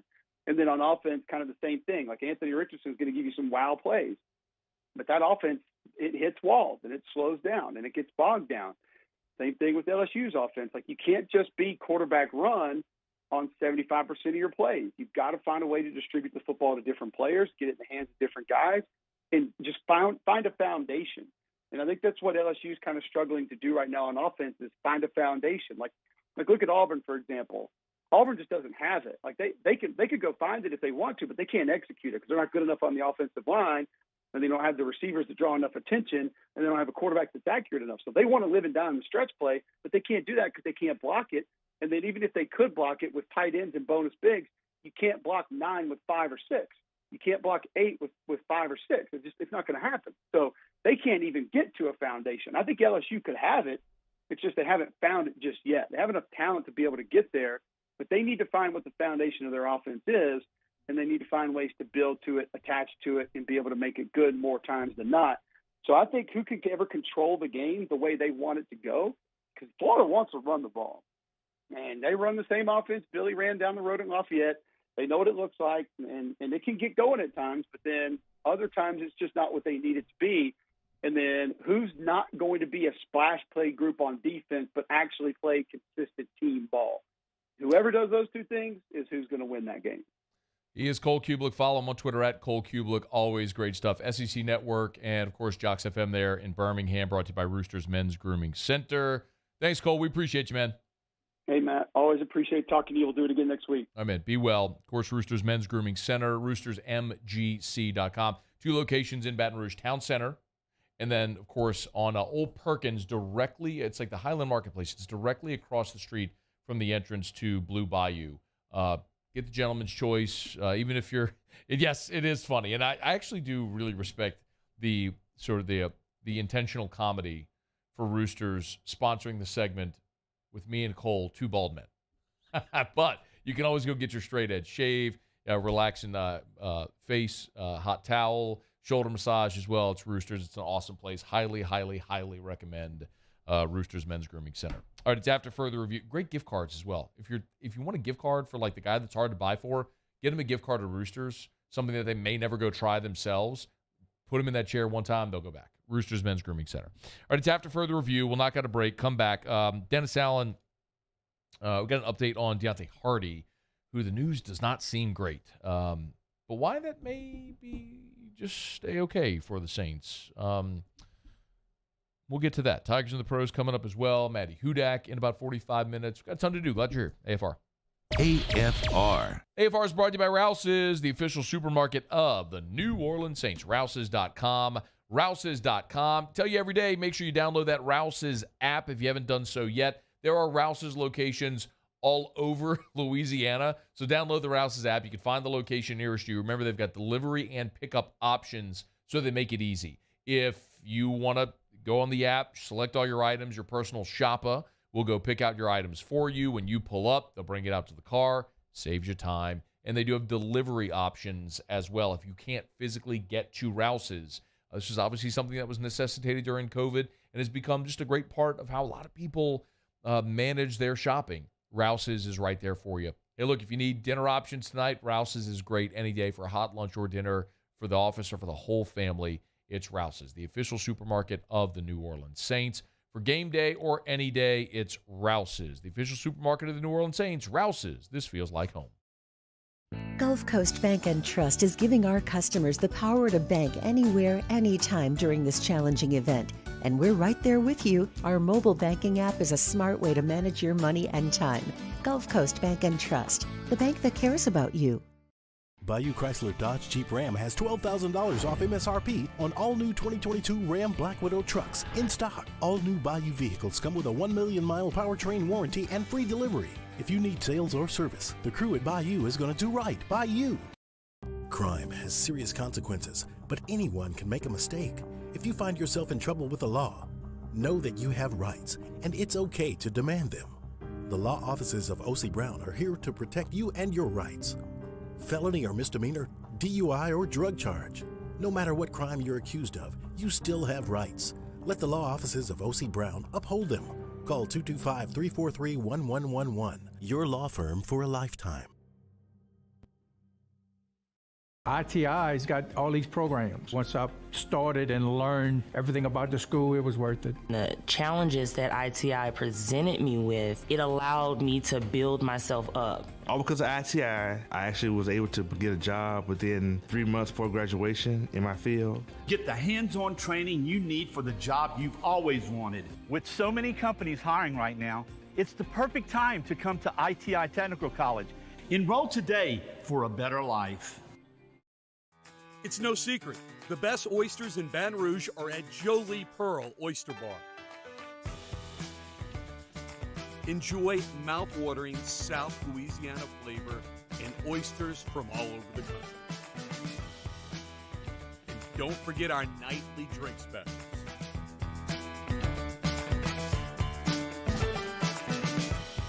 Jolie Pearl Oyster Bar, located in downtown Baton Rouge.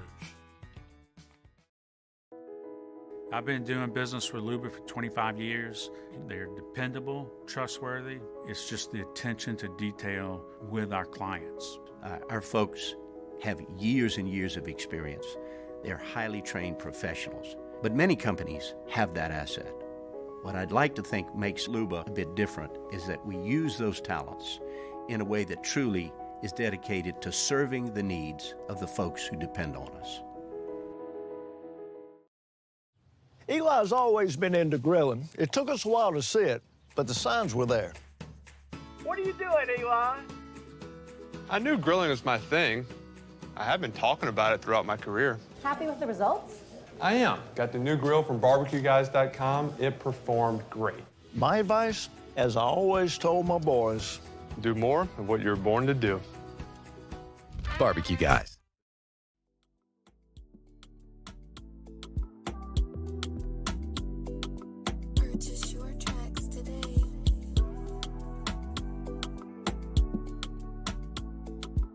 After further review with Matt Moscona, presented by Relief Windows. Windows, doors, siding. Call 288-8138 or visit reliefwindows.com. ESPN Baton Rouge, New Orleans, Alexandria. Please check out dropbiscuit.com and browse our growing library. While you're there, be sure to subscribe to Pops, Fame, You Talking to Me, For the People, Well Stated, or whatever Southern flavored audio biscuit you fancy. That's dropbiscuit.com. Pops. Pops, yes. Never heard of it. It's a Louis Armstrong story. Check it out. Oh, who's that starring? Reno Wilson. Oh, you don't say. He's the guy. Okay. We'll get Tigers and the Pros here in less than 10 minutes. And by the way, we've kind of just sprinkled in a lot of audio biscuits throughout the show today. Just hopping around, making sure we hit all of the LSU topics from the weekend. One that we touched on in the show open today that I'll go a little deeper dive into.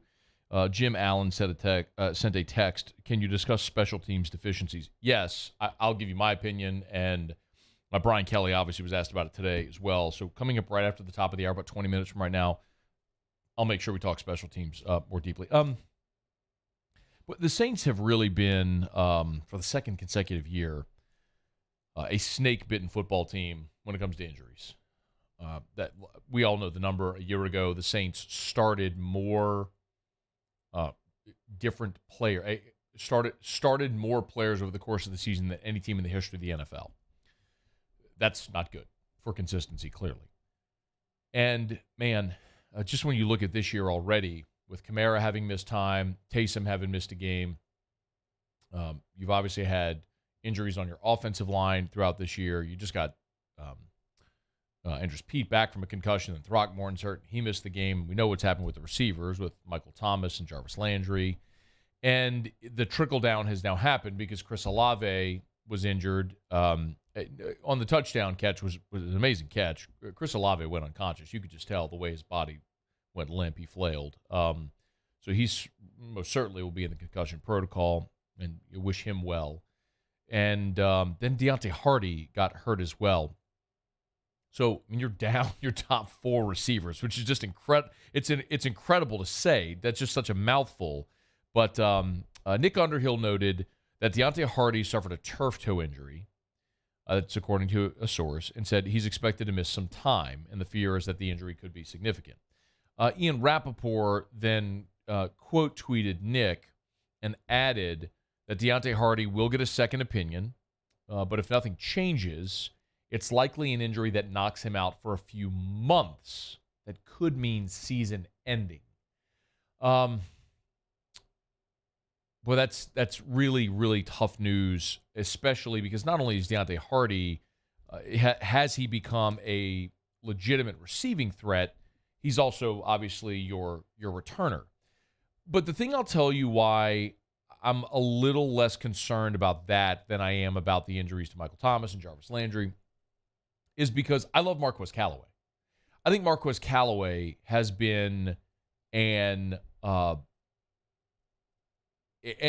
incredible addition to this team. He has been one of the undrafted free agent gems that I think in 5 years, 10 years, whatever it is, we'll look back and point to him on that short list of guys that we always bring up. Now, I don't mean to bring up like Pierre Thomas, who won a Super Bowl and is in the Saints Hall of Fame, but maybe that becomes Callaway's lot eventually. I don't know, but this is one of those guys that you notice the skill set. And we talked about him when the Saints signed him as an undrafted free agent because I loved him at Tennessee.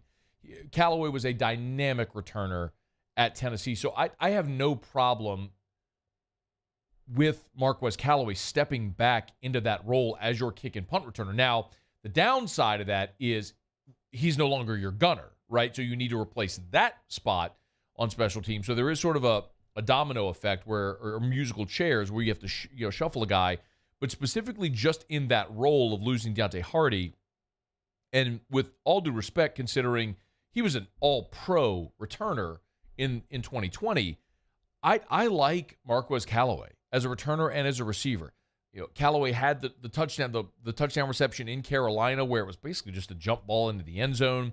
Played well in London, and yesterday had 2 catches for 5 yards, where they try to get him the ball. And then, as a returner, after Hardy went out, he had 2 punt returns for 25 yards, a long of 21.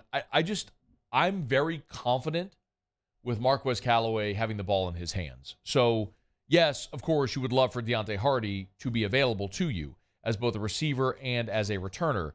But I'm good with Callaway being there. And the other thing that I really like about Marquez Callaway is, and this is, I'm not going to say it this way to take a shot because many of you will perceive it that way because of how I've talked about Traquan Smith over the years, but it's just an illustration to show the contrast between the two. Marquez Callaway, who is a guy who last year, when the Saints had all the injuries they did at receiver, and they were looking desperate for somebody to step up, Marquez Callaway did, and Traquan Smith didn't. When you had all the expectation there and the need, one guy elevated and one guy didn't. That's why I like Marquez Callaway. Whatever he's got, if you want the Twitter parlance, he's the X-ray with the pit bull. He's got that dog in him. I like that about Marquez Callaway a lot. I don't feel like there's any assignment you give him where he shies away from it. So It would suck if Deontay Hardy's out for the rest of the year, but I'm quite confident with Marquez Callaway, who last year out of necessity was your number one receiver. I'm quite confident when you get Thomas and Landry and Olave all back, with Callaway being your number 4, and thinking that's probably the best number 4 receiver of any team in the NFL, or certainly on the short list of it. So we'll wait on word for Deontay Hardy with that turf toe injury, but with Marquez Callaway there to back him up, it just doesn't hit as much, or it doesn't feel like as big of a hit. All right, it's after further review. We're brought to you by the Aesthetic Medicine and Anti-Aging Clinics of Louisiana. Bluebonnet in Baton Rouge, Ambassador Caffrey in Lafayette, and online at theantiagingclinics.com, theantiagingclinics.com. Remember, all this month, it's their blood facials, the vampire facial, that you can buy 2, get a 3rd treatment free. And PRP for hair restoration. This is non-surgical hair restoration. You can check it out at the Aesthetic Medicine and Anti-Aging Clinics of Louisiana. I would highly recommend that if you are starting to thin, you look into that, because it could be a great alternative to surgery to prevent future hair loss. It's at the Aesthetic Medicine and Anti-Aging Clinics of Louisiana. Bluebonnet in Baton Rouge, Ambassador Caffrey in Lafayette, online at theantiagingclinics.com. That's theantiagingclinics.com. Remember, you can always email us, tweet us, jump in the Bayou Forward YouTube chat, or text the show in the 225 at 396-4400, 396-4400, 396-4400. Lots of ways that you can get involved in the show, and we certainly welcome you to do that. One more from Dennis Allen, if I could, before we're running late. I did want to. He gave his post-game update. It's number 11. He gave his post-game update on Chris Olave. So while we're talking about the receivers, here's what he had to say. I saw him briefly as we just walked in the locker room. He seemed like he was in pretty good spirits. He was excited about the win. So, look, he'll go through the process, and we'll make sure we're following all the steps, and we'll see where he's at. It was a little incredible that the Saints got a call. I know the perception is always that the Saints never get a call, but that ended up being a really good challenge by Dennis Allen, and I'm thrilled that the NFL has altered that rule, because for so long the joke was, what is a catch in the NFL? Well, Chris Olave had possession. He had 1, 2, 3 feet down, and then went to the ground, obviously was knocked unconscious and lost the football, but he clearly had possession in the end zone, was down, and I'm glad that the NFL seems to have fixed their what is a catch rule. It worked out in the Saints' favor on Sunday. All right, it's after further review. Quick break. Muse will have Tigers in the pros. Sports Center's coming up as well. We'll get back to Brian Kelly, talking some special teams. Lots to do, and glad you're here. It's AFR. AFR. AFR is brought to you by Clegg's Nursery. Tell you every day, buy local, shop local over at Clegg's Nursery, with 4 locations all over the greater Baton Rouge area. Hey, I want to remind you, though, that the Baton Rouge Green Tree Spree is Saturday, October the 15th. That's coming up this Saturday, October the 15th.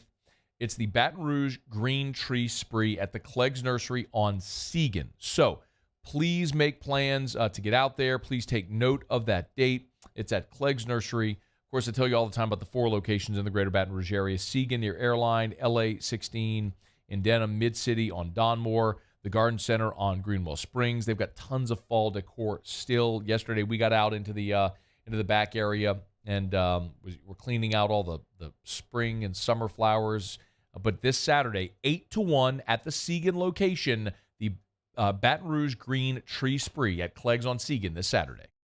Want more customers? Running Boards Marketing can help you get their attention. Imagine your brand's message on a giant LED billboard truck that can't be skipped and is nearly impossible to ignore. Running Boards Marketing is the leader in effective and affordable advertising on digital mobile billboards, which are 2 times more effective than traditional billboards. With a 97% recall rate, you'll leave a lasting impression with your customers. Visit us online at runningboardsmarketing.com so we can drive your message to where the people are. As a community bank, B1 Bank invests in relationships with the people and businesses we proudly represent. Our B1 bankers are here to help simplify the complicated, understand your needs, and make managing your finances easier. At B1 Bank, we offer an array of solutions to help simplify your transaction needs. B1 Bank, one highly personal banking experience. Visit us online at b1bank.com for more information.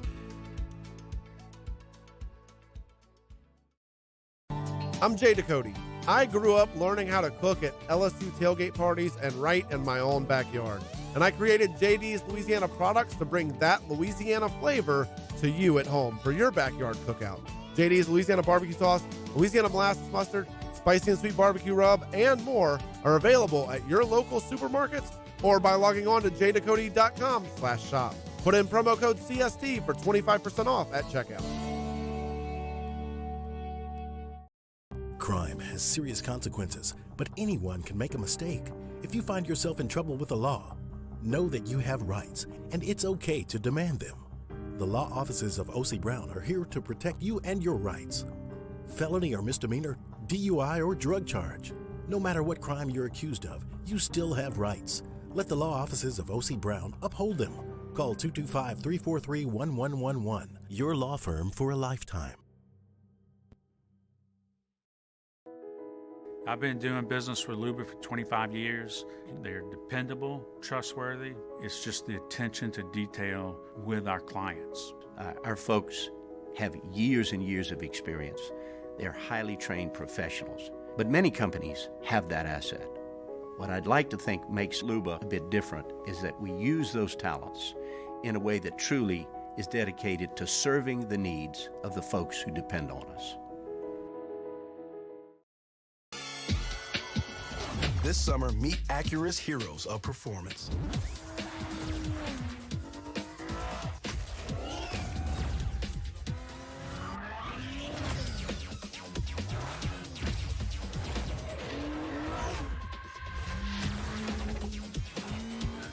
Only available at the Acura Summer of Performance. This summer, visit your local Acura dealer for attractive offers on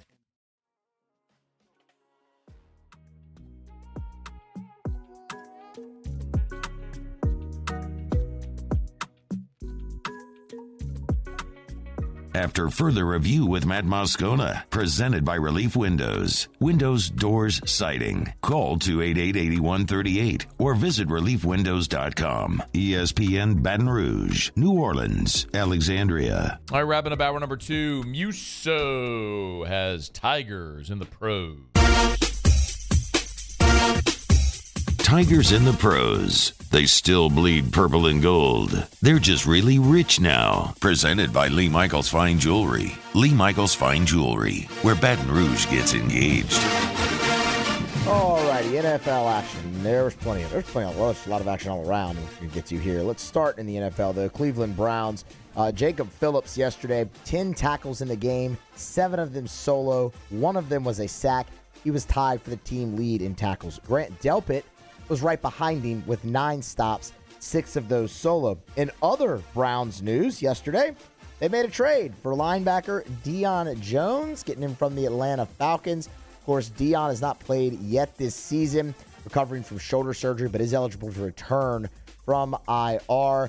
The Browns sent a 6th-round pick in 2024 to Atlanta. Al Woods and let's not mention Cade York. Huh? Well, Cade York was 0 for 2 yesterday before 4 in extra points. I was going to say let's not mention Cade. Oh, let's not mention Cade. Yeah, let's not mention Cade. That's okay. We won't do that again. Al Woods, unless he does something great. Yes. Al Woods yesterday for the Seahawks, 5 tackles in the game against the Saints, including a sack in that one. My list just disappeared. All right, Justin Jefferson with the Vikings was 1 of 1 for 23 yards, mind you, but also caught 12 balls off 13 targets for a Is that good? For a $154. It doesn't suck, I'll tell you that much. Leonard Fournette had a pretty decent day. 14 carries, 56 yards, and a touchdown. About 10 receptions, 83 yards, and another touchdown for Leonard Fournette. That's a game coin Lenny, by the way. Derek Stingley Jr. yesterday was the second leading tackler for the Texans with 7, defended 2 passes, and got his first interception in the NFL yesterday. Shout out to Derek Stingley. The nightcap last night, Joe Burrow, 217 yards passing, touchdown, and an interception. Jamar Chase was on the receiving end of 7 passes for 50 yards. Might ask yourself the interception. Well, how about Patrick Queen, leading tackler for the Ravens last night with 7, and the interception of Joe Burrow. Major League Baseball playoffs. Kevin Gausman and the Blue Jays, their season is over, but it wasn't Gauss' fault. 5 2/3 innings, 4 runs, walked 1 and struck out 7. The Blue Jays at one point were up 8-1 and then collapsed. So their season's done. Aaron Nola. Callahan! 6 2/3 You're shutout not done inning. either, by the way. Huh? You're not done either, by the way. 6 2/3, four hits, shutout, 1 walk, 6 strikeouts. The Phillies scored 2 runs, but it doesn't matter. They won behind Aaron Nola. All right, give it to me. Well, oh no. Oh, Austin Nola? Callahan! I actually didn't have him in here. What did he do? You son of a bugger. I had to eliminate something. I had Javonte Smart to go real quick. You son of a bugger. Javonte Smart signed with the Pelicans. That just happened this hour. Hold on. I'm not going to get to it, Dom. We have 10 seconds. Let's Tigers on the Pros. Presented by Lee Michaels Fine Jewelry. I was going to make some Nola reference, but I don't want to associate that because I don't know if they want to. But either way, Lee Michaels Fine Jewelry, lmfj.com. Calicut. Hour 3 next. AFR. AFR is brought to you by GMFS Mortgage, gmfsmortgage.com. Changing lives since 1999. Home buy, refi, construction loans, gmfsmortgage.com. That's the website. Get there, find a local loan officer near you. Remember, GMFS is our state's largest local loan officer. They're the largest Louisiana-based lender. Number 1 in the state, number 11 in the country. Literally billions of dollars in loans. Hundreds of thousands of Louisiana homeowners helped. So no matter where you are in the state of Louisiana, there's a GMFS mortgage loan officer near you. So go to the website, hit the loan officer tab at the top, and you'll find a loan officer near you, and they can help you on that process. You might be thinking, man, I keep seeing the interest rates bump. Is this a good time to buy? Actually, it could be the perfect time to buy before rates go even higher. Have those conversations with an expert at GMFS Mortgage. Online, gmfsmortgage.com. Bayou Ford has the new inventory to get you in a new Ford truck or SUV today, or customize your next vehicle just the way you want it. All new Bayou Ford vehicles come with a 1 million mile powertrain warranty. The crew at Bayou Ford is going to do right by you. I've been doing business with Luba for 25 years. They're dependable, trustworthy. It's just the attention to detail with our clients. Our folks have years and years of experience. They're highly trained professionals, but many companies have that asset. What I'd like to think makes Luba a bit different is that we use those talents in a way that truly is dedicated to serving the needs of the folks who depend on us.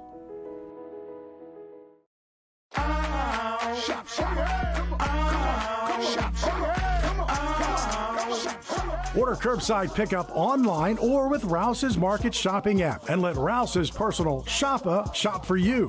Curbside pickup is free and you pay the same price for groceries as in-store. Use code SAINTS20 and save $20 on orders of $100 or more. That's curbside convenience. Shopper style. Oh, yeah! This summer, meet Acura's heroes of performance.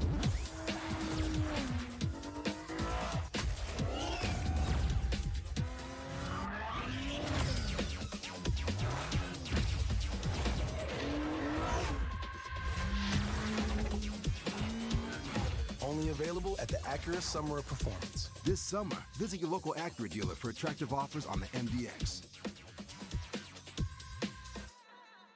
Want more customers? Running Boards Marketing can help you get their attention. Imagine your brand's message on a giant LED billboard truck that can't be skipped and is nearly impossible to ignore. Running Boards Marketing is the leader in effective and affordable advertising on digital mobile billboards, which are 2 times more effective than traditional billboards.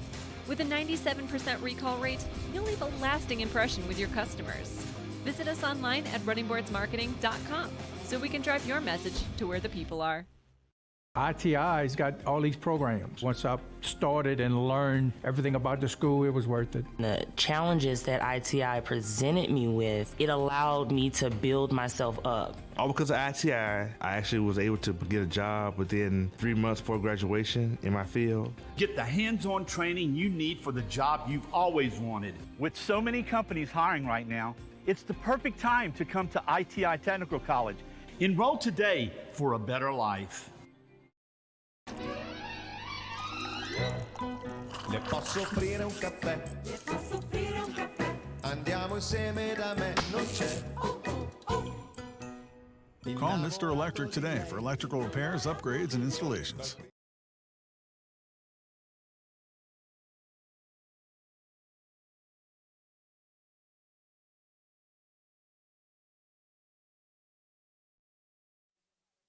This is Sports Center. I'm Kevin Winter. Matt Rule fired today as the head coach of the Carolina Panthers after a 1-4 start this season, blown out yesterday.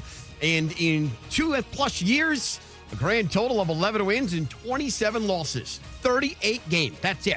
That's after he left Baylor and signed a 7-year, $62 million contract. Assistant Steve Wilkes will take over on an interim basis, and he will not have Baker Mayfield as his quarterback this week, or at least for the next couple of weeks.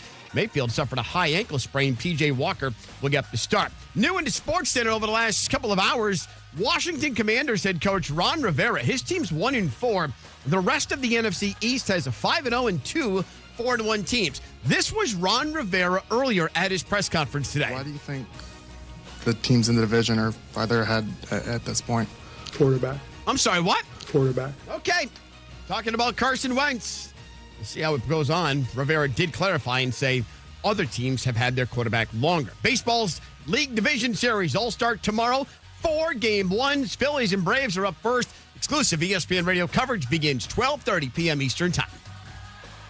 ESPN Radio is presented by Progressive Insurance. Progressive Commercial Insurance can protect your small business with over 30 coverage options, an easy-to-use mobile app, personalized discounts, and more. Get a quote in as little as 6 minutes at Progressive. There's some throws today that discounts and coverage selections not available in all states or situations. Matt Moscona. I'm very important. After further review. Say it one more time. After further review with Matt Moscona. And here we go. ESPN Baton Rouge, New Orleans, Alexandria. Live from the Mercedes-Benz of Baton Rouge studios. That's right.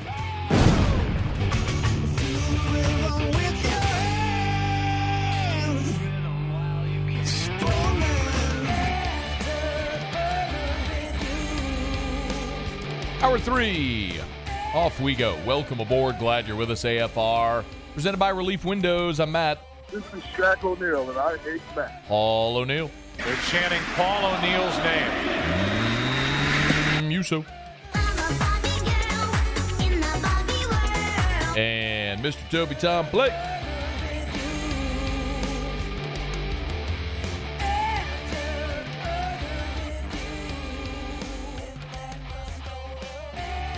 All right, we're here. Glad you are as well. 5 o'clock quitting time. Glad you are driving home with us.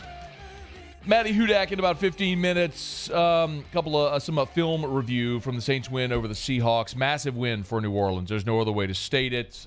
Seattle is one of the worst defensive teams in the league. Oddly enough, they're one of the best offensive teams in the league. But it was a game just mathematically you had to get, and they did. So we'll go through some of it. Why did the Taysom Hill package work so well yesterday? Did Pete Carmichael figure some things out as a play caller? We'll delve into that. And, what's going on with Paulson and Debo? All that's coming up in about 12 minutes or so with Maddie Hudak. Glad to have you aboard with us here. And our college football takeaways are coming up at the bottom of this hour. And Jimmy will give you a Monday Night Football pick with Otterlocks at the end of the show today. I mentioned that I've gotten a lot of questions about special teams. And I am right there with you, by the way.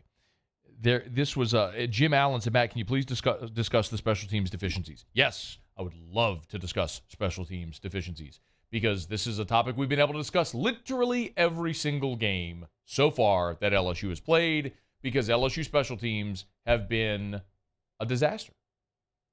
And the odd part about it is it's not just one thing. What I mean is 2017,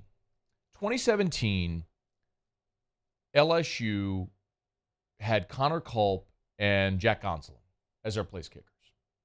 And both those young guys struggled. They struggled a lot that year. And ultimately, Greg McMahon went and found Cole Tracy, who was awesome. In 2018, was an All-American, was awesome. And he found Cade York and recruited him, developed him, and then became the best kicker in school history. They were able to solve the issue that they had by recruiting better talent and fixing it. This isn't a recruit better talent and fix it type deal. This is every phase of special teams has failed you at varying times. Muffing punts, muffing kickoffs, kicking the ball out of bounds on kickoffs, not covering kickoffs, not covering punts, muffing punts, missing field goals, having PATs blocked. It's literally everything. I mean, knock on wood, but I think the only thing that hasn't happened yet is an errant snap. So, tip of the cap to Slade Roy so far. Correct me if I'm wrong. Guys, can you think of one? I don't think there's been one. Punts, field goal, PAT. I don't think there's been an errant snap. So I don't want to speak that into existence, but that's been about the only thing so far that's been really flawless. So if you're sitting here today bemoaning special teams, you are right to bemoan special teams. They have been awful. And Brian Polian is your special teams coordinator.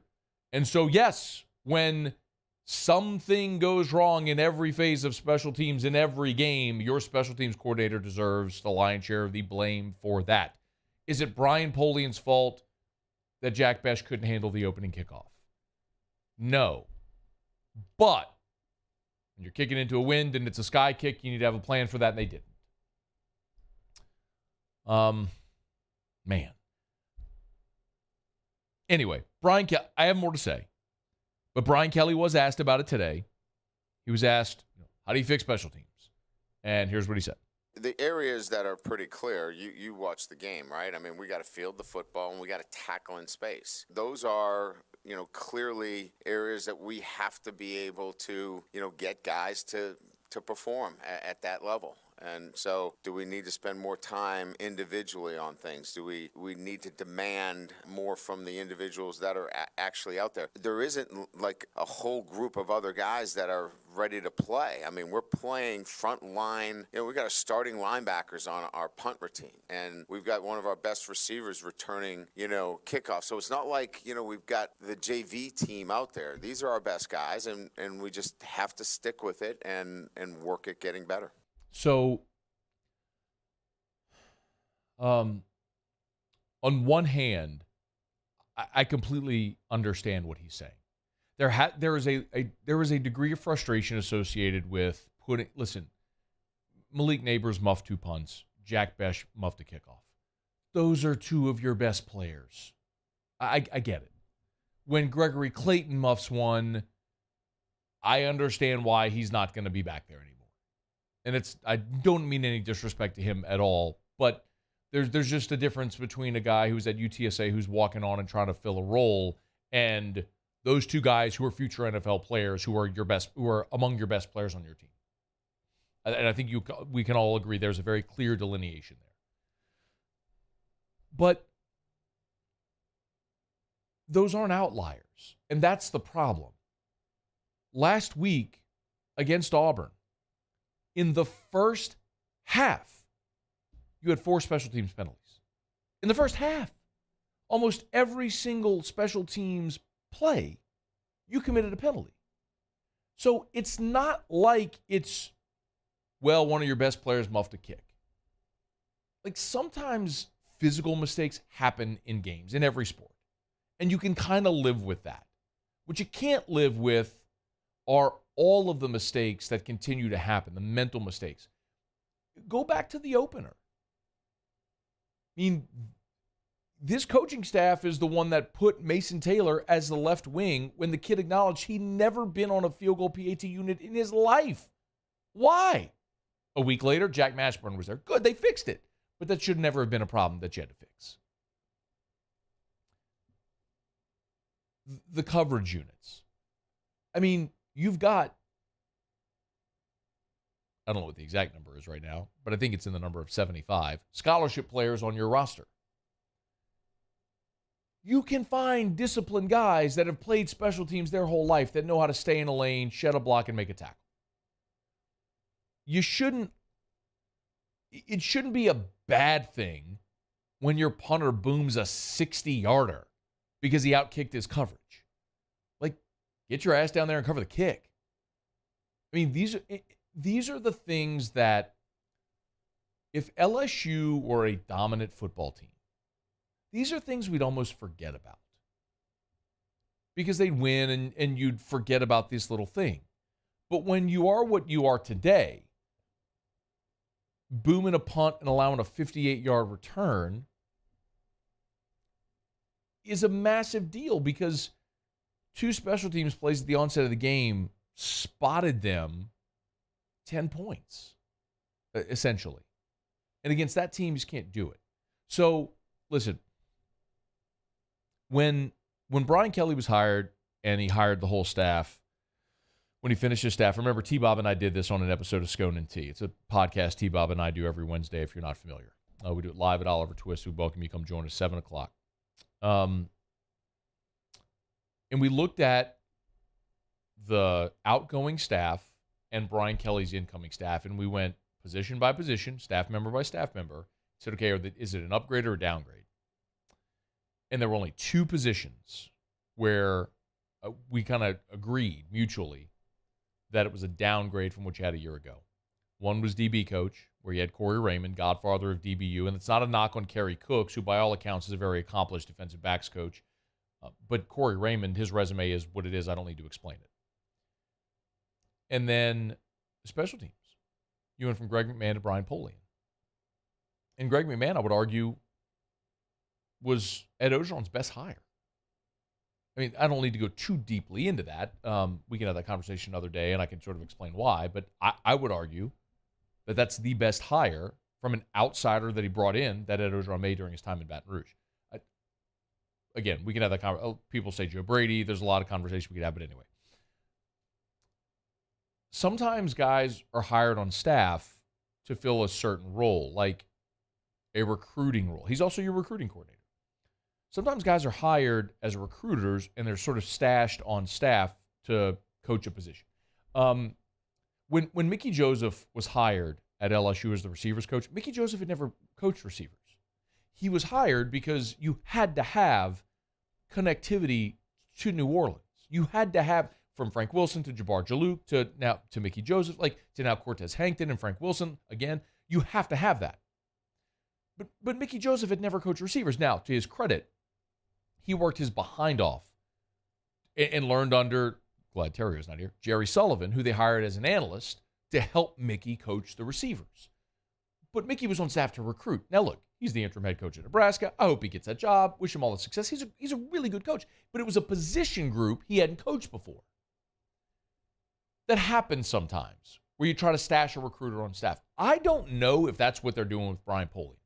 I can't sit here and tell you that. I mean, I could read a bio, but I can't sit here and tell you I know definitively Brian Polian's deep, long history. Everybody knows his dad was a NFL, he was a Pro Football Hall of Famer, because he was the architect of those Colts teams with Peyton Manning and everything.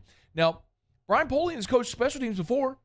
He coached special teams at Buffalo in 01-03, and he coached special teams under Brian Kelly from 2005 to 2009 at Notre Dame, then at Stanford in 10 and 11, and Texas A&M in 12. So, I mean, he's coached special teams a bunch of places, but you wouldn't know it looking at the performance of this team right now.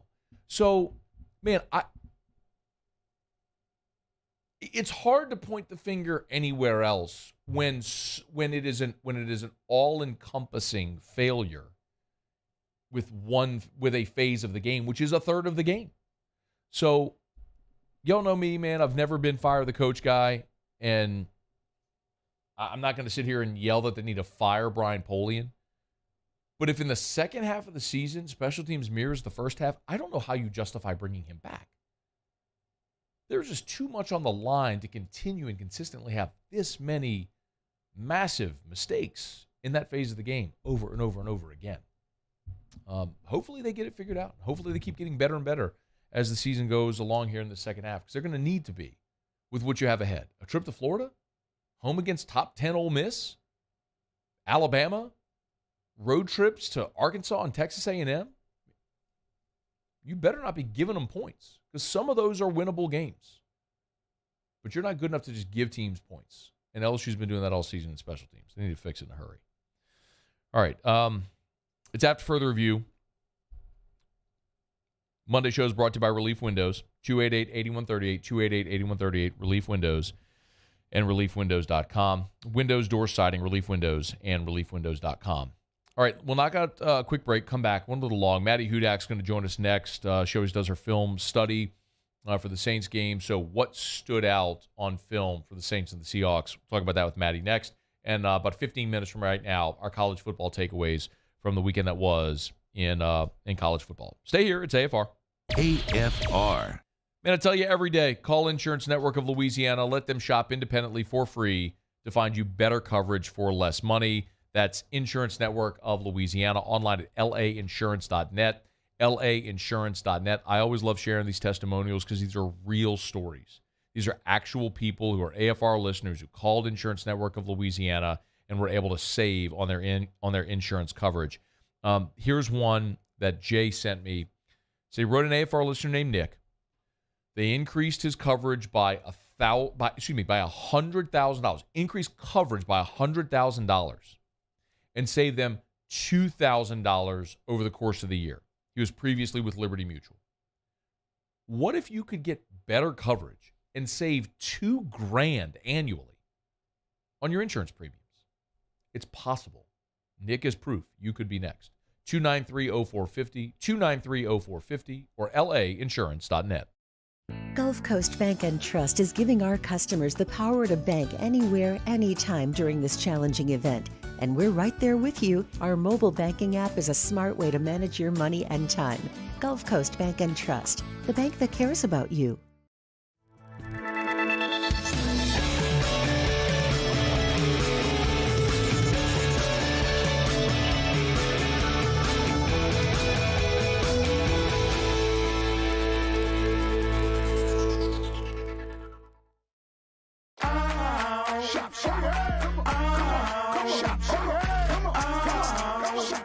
Order curbside pickup online or with Rouse's Market Shopping app and let Rouse's personal shopper shop for you. Curbside pickup is free and you pay the same price for groceries as in-store. Use code SAINTS20 and save $20 on orders of $100 or more. That's curbside convenience. Shopper style. Oh, yeah! Gulf Coast Office Products is a nationally recognized Savin office equipment dealer based right here in Louisiana. Over 100 employees strong, Gulf Coast has the boots on the ground to support all vertical markets, from education, engineering, legal, and finance. With the latest in office technology, from desktop to production segment units, Gulf Coast and Savin have the perfect fit for you. Call 225-756-2644. That's 756-2644 for Gulf Coast Office Products. Oh, hey, what's up? It's Big D and Bubba, 100.7 The Tiger Morning Show. We'd love for you to join us every weekday, 4 a.m. till 9 a.m. Yeah, everything you want in a show. Country music. We got laughs. We got celebrity in-studio guests. We just need you. Join us every weekday morning, 4 a.m. to 9 a.m., right where it all started. That's right. Louisiana's country station, 100.7 The Tiger. ServiceMaster Elite create clean, disinfected work environments. As a local business, we take pride in serving the New Orleans and Baton Rouge areas. Our cleaning protocols follow CDC and OSHA standards for healthcare settings, offices, senior living, restaurants, and industrial plants. Contact ServiceMaster Elite to get your operation ready for reopening with germ disinfection cleaning. ServiceMaster Elite, the trusted choice in professional cleaning since 1996.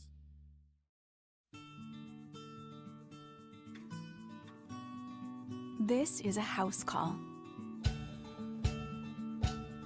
This is a follow-up appointment. This is a diabetes checkup. This isn't just more convenient care, it's more advanced care. This is innovating healthcare.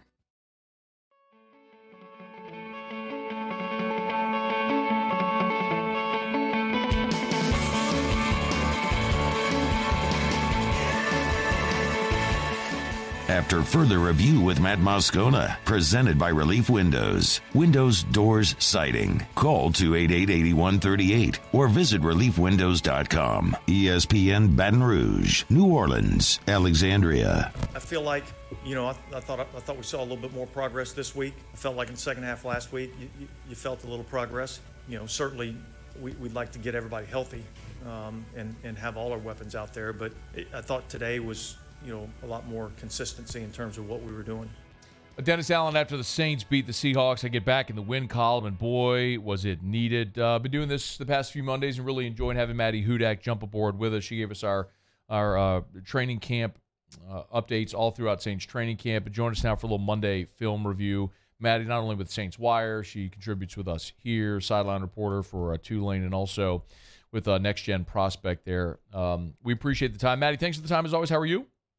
I'm good. Much more good of a time watching film this week than the last couple weeks this season. It was just, for many obvious reasons, the Saints, if they were going to have any type of achievement down the road or any possibility of being a playoff team, they just had to get this win at home, and they did, thankfully. I wanted to start by asking about Taysom Hill. I don't know with that game where else you could start, but what was it, or was it something specific that Seattle was doing that allowed Taysom to have the type of day he did?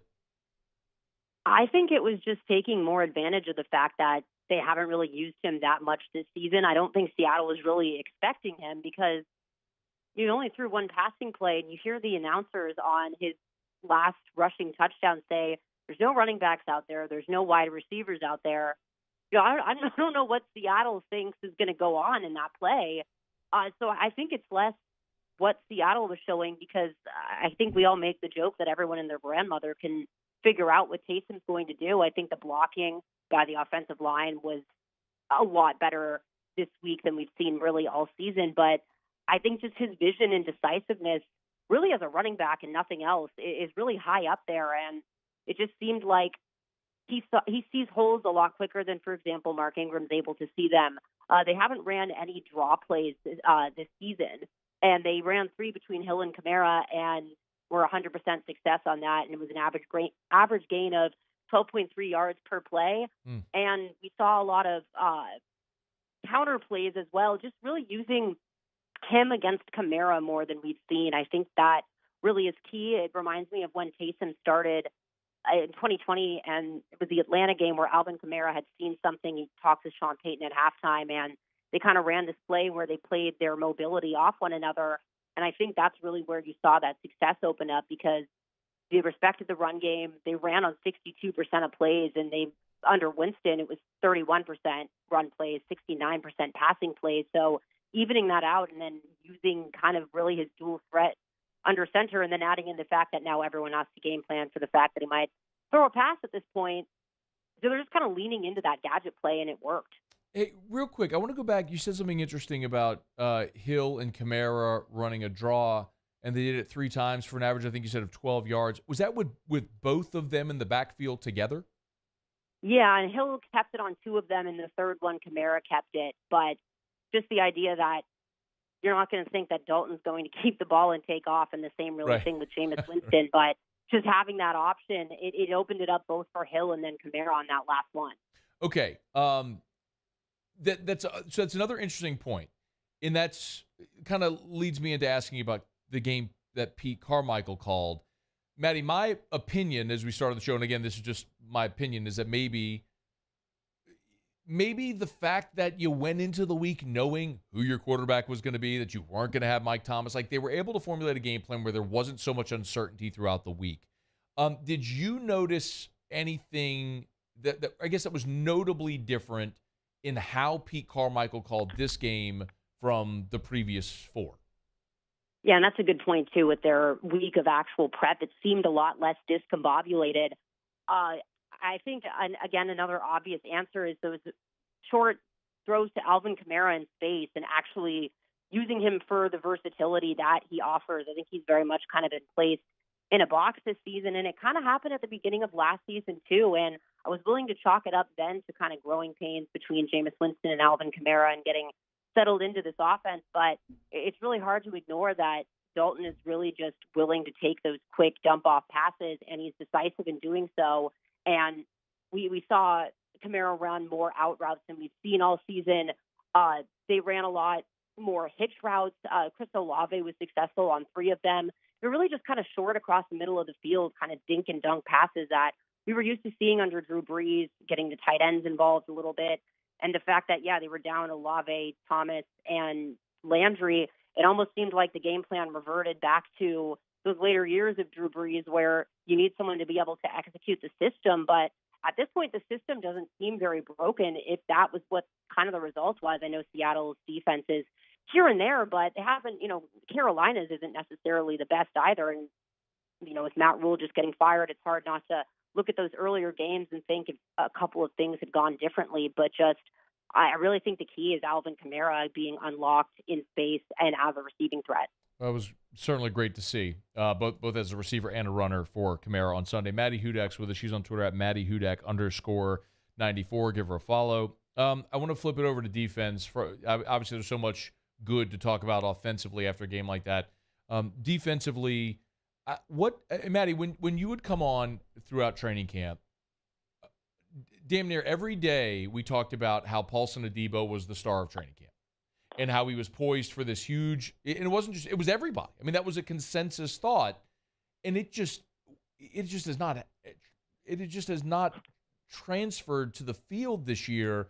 Is it the injury? What is going on with Paulson Adebo? Yeah, and then if you look at time of possession for that, too, it was the highest they had all season, with New Orleans actually winning time of possession with 37 minutes. So you can't really use the they were exhausted excuse, which I would kind of be willing to give them earlier on. But, yeah, it looks like Adebo just kind of got picked on. I have to think that the ankle has somewhat to do with it because the majority of those were in man coverage at cover one and against DK Metcalf in man coverage. And that didn't really just seem to make sense to me from a physical perspective. He was just kind of getting pushed off the line of scrimmage, but when they were in zone, more in cover two looks, that's where you saw the middle of the field open, and Tyler Lockett just took absolute advantage of that. But Adebo was lined up on him, and it's those in-breaking routes where they can get picked, and there's a little bit of traffic that I kind of pointed it out last week, even though it was more weird, bizarre, cover four off stuff that was going on. The routes that they're finding success on those curl routes, on those even the deeper routes at this point, are all in breaking across the middle of the field. And Adebo just was losing a lot of foot races. But to kind of continue on the secondary, Marcus May needs to come back, I think, because that, to me, is where everything has kind of seemed to go by the wayside. They only ran 16% of plays in cover one, and that's way lower than we've seen. But they ran a ton of cover two, and I didn't really see Tyrann Mathieu back there. It was a lot of Justin Evans, who he played about half the snaps last week. He was 100% of the snaps this week, 89% of those at safety, and the season average before that was 27% at safety and 32 in the slot. So you have a bunch of guys, I think, just playing kind of out of position at this point, where I think he has the traits at free safety, but he hasn't had the practice time in single high coverage at all. And, Smith kind of smartly, I think, ate that up several times. So they had Justin Evans effectively replacing Marcus May. Was that the takeaway? Yeah, and it was after P.J. Williams had kind of been the replacement the week before. Right. And then P.J. was obviously dealt with the injury this week. I guess I don't even know. Do you have an update on Marcus May? I don't know if there was any talk about that in the press box yesterday or post game.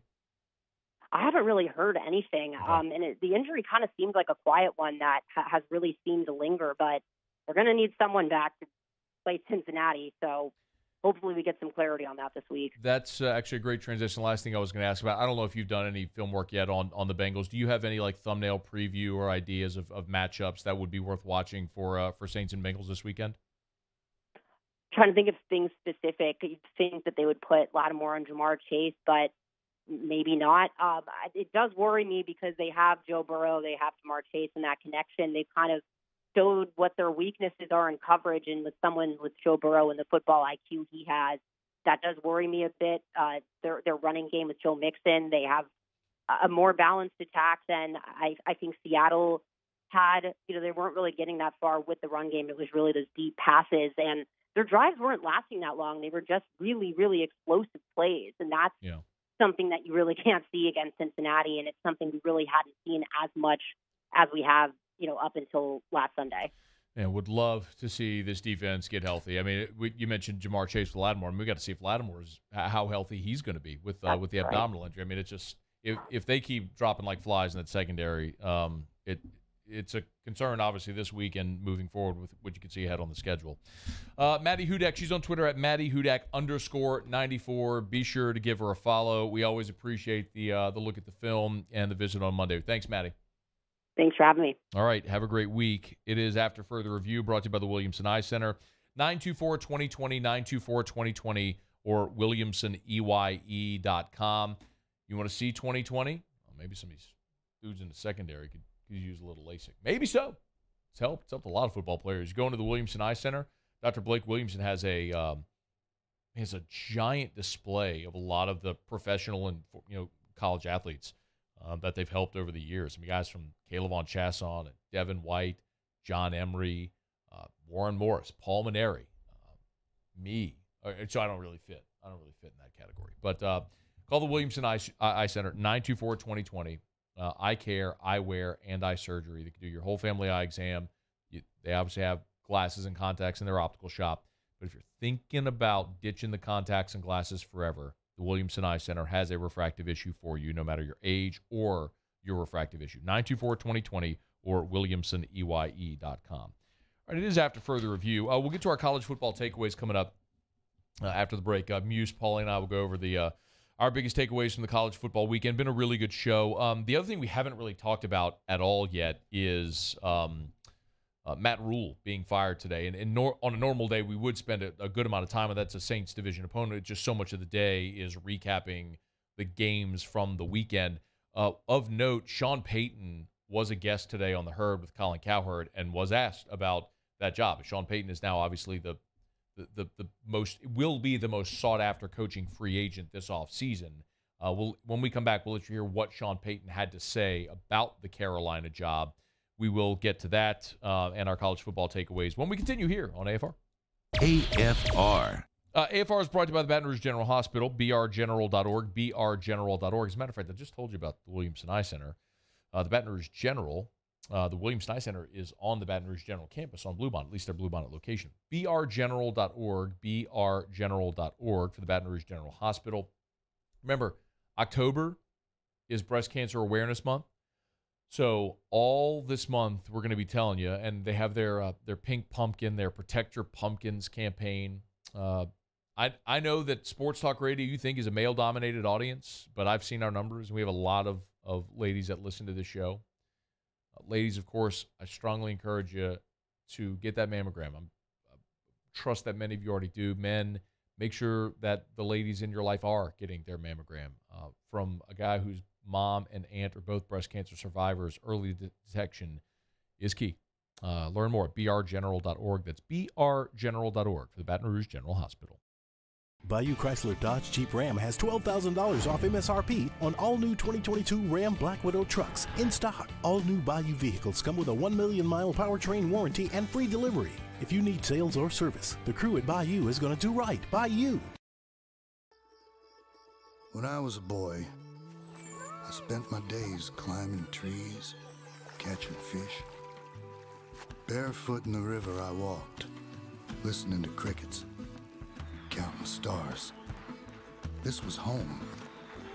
After my stroke, I wondered if I'd make it back to the people and places I love. But I got the right doctors with Blue Cross coverage. Your card matters. Your home does too. Gulf Coast Office Products is a nationally recognized Savin office equipment dealer based right here in Louisiana. Over 100 employees strong, Gulf Coast has the boots on the ground to support all vertical markets, from education, engineering, legal, and finance. With the latest in office technology, from desktop to production segment units, Gulf Coast and Savin have the perfect fit for you. Call 225-756-2644. That's 756-2644 for Gulf Coast Office Products. It's no secret, the best oysters in Baton Rouge are at Jolie Pearl Oyster Bar. Enjoy mouth-watering South Louisiana flavor and oysters from all over the country. And don't forget our nightly drink specials.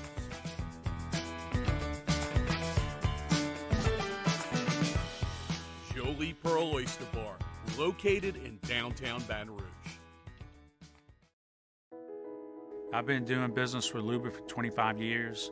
They're dependable, trustworthy. It's just the attention to detail with our clients. Our folks have years and years of experience. They're highly trained professionals, but many companies have that asset. What I'd like to think makes Luba a bit different is that we use those talents in a way that truly is dedicated to serving the needs of the folks who depend on us. Eli's always been into grilling. It took us a while to see it, but the signs were there. What are you doing, Eli? I knew grilling was my thing. I have been talking about it throughout my career. Happy with the results? I am. Got the new grill from barbecueguys.com. It performed great. My advice, as I always told my boys, do more of what you're born to do. Barbecue Guys, for those who were born to grill. You want cheese on your burger, Pops? I'll take a little cheese. There's nothing better than tailgating, but it can be a lot of work. So why do it yourself when you don't have to? Let Revelry Sports and Entertainment set up your luxury tailgate on campus. Order what you want and just show up to party.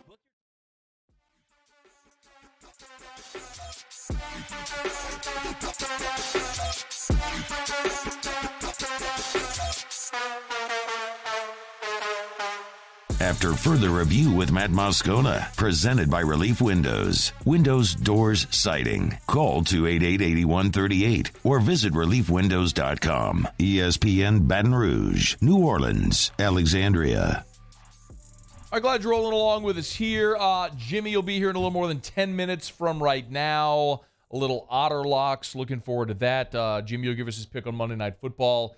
4-2 yesterday for the or 3-2 during the day. He nailed Cincinnati plus the points last night. So 4-2 yesterday for Jimmy Ott, who continues to roll along, man. So we'll get to the Otter here, get his Monday Night Football pick coming up in just a quick second. I mentioned that I don't want to play this whole thing.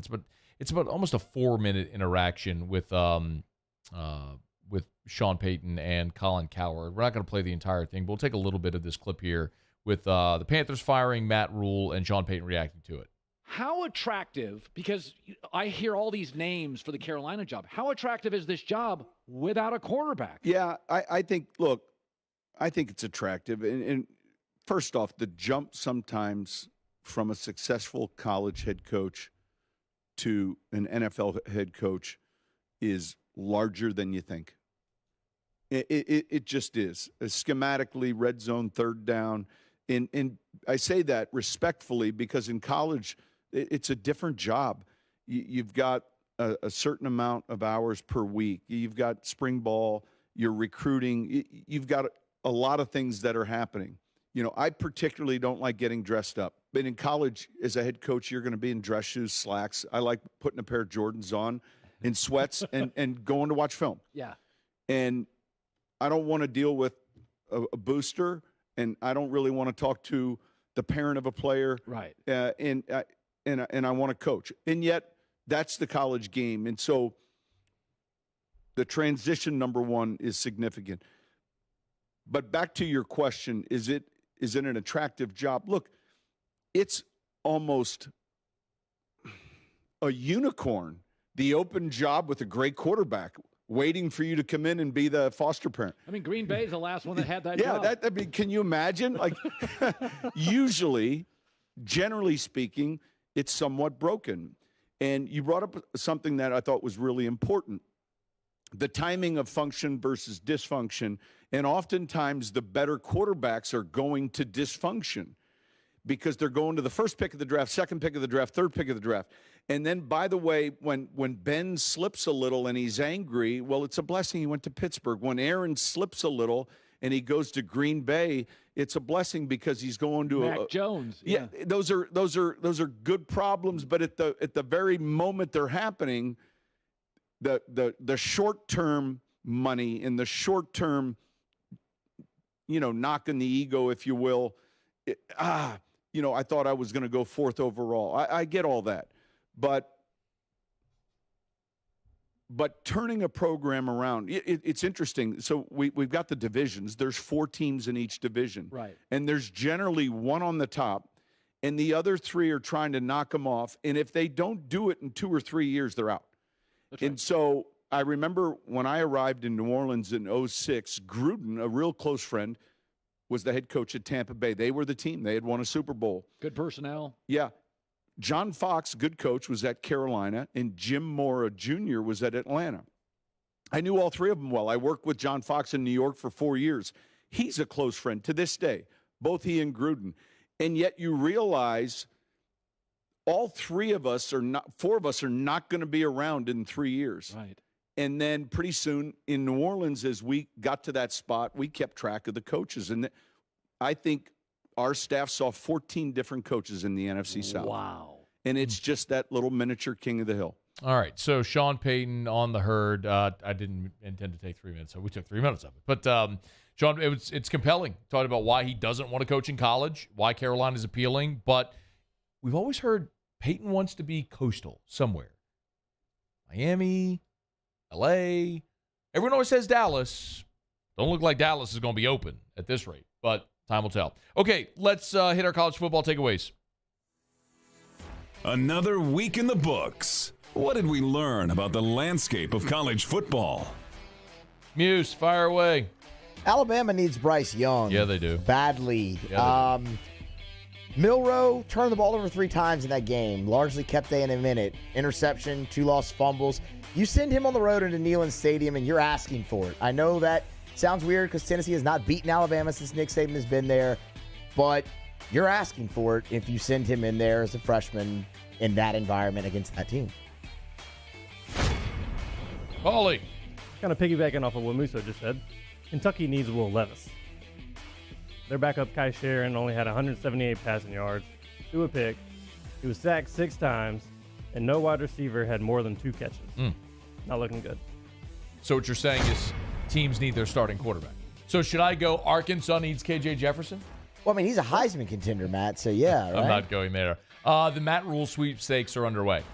Nebraska, Wisconsin, Arizona State, Georgia Tech. Hey, Auburn, you listening? If you want in, you better get moving. I think many of us would have told you that Oklahoma State was the Big 12's best chance to make the college football playoff. Enter the TCU Horned Frogs. 5-0 now, and with the schedule they have currently, if they run the table, they're doing it. It starts with Oklahoma State this week, but with the way that defense is played, the way Max Duggan has played, you kind of got to like the Frogs' chances at home. Might they swoop in and steal that spot? No. Okay. No. Want to bet? You want to bet? What do you want to bet? $100. $100. What is the bet? Is that TCU in the playoff? Are they in the playoff or are they a contender, which is what I said? Are they in the playoff? Well, that's not what I said. So why would I bet that? You said. I said they're a contender. And then I answered and I said no. Okay. It's your opinion. Rewind the tape. Go back and listen to what you said. You said, could they steal that spot? And I said, no, they cannot steal that spot. They will not be in the playoff. Okay. You want to bet? No. Okay. So you don't believe they'll be in the playoff either? No, but I don't really think I said they would be. That's what I'm asking you. Do you think TCU will be in the playoff? No, but... Okay. Paulie, you're next. Tennessee. Oi! Is a contender. Now, that's true. Yeah. That is legit. We won't recap what happened over the weekend. But quarterback, very serious Heisman candidate. Their defense actually showed up. Now, that's a legit Heisman candidate, unlike KJ Jefferson, who is not a Heisman candidate, nor was he ever. Yet. I got to get my boy Bertuccini on the phone. I got to talk to him. All right, go ahead. Sorry, Paulie. That was it. Big matchup against Alabama next week. Now, a team that is actually really a playoff contender is UCLA because they can win that league, and if they go undefeated, they will be in the college football playoff. We will find out in 2 weeks. UCLA has a bye. They blew out Oregon this. Well, they put up 500 yards and 42 points on Utah. They have a bye, and then they go to Oregon. This will be their first real legitimate road test. We're learning more about them. Veteran quarterback, DTR, has been with Chip Kelly for 5 years. They rolling on offense, y'all. Charbonnet's back. I think UCLA is a good comp to that Washington team in 2017? 16? They went to the playoff. If they go, they're going to get obliterated. But they might be good enough to run the table in that league and make the playoff. I'm kind of, you know what the takeaway might be? I think there's going to be a Pac-12 team in the playoff. Oh. Either of them or USC? Yeah. Yeah. I think those two teams. What about one loss Oregon? They win. No, they win no it. shot. No, even No if they shot. win the league, No shot. they have to go through No shot. UCLA and USC to do so. No shot. Okay.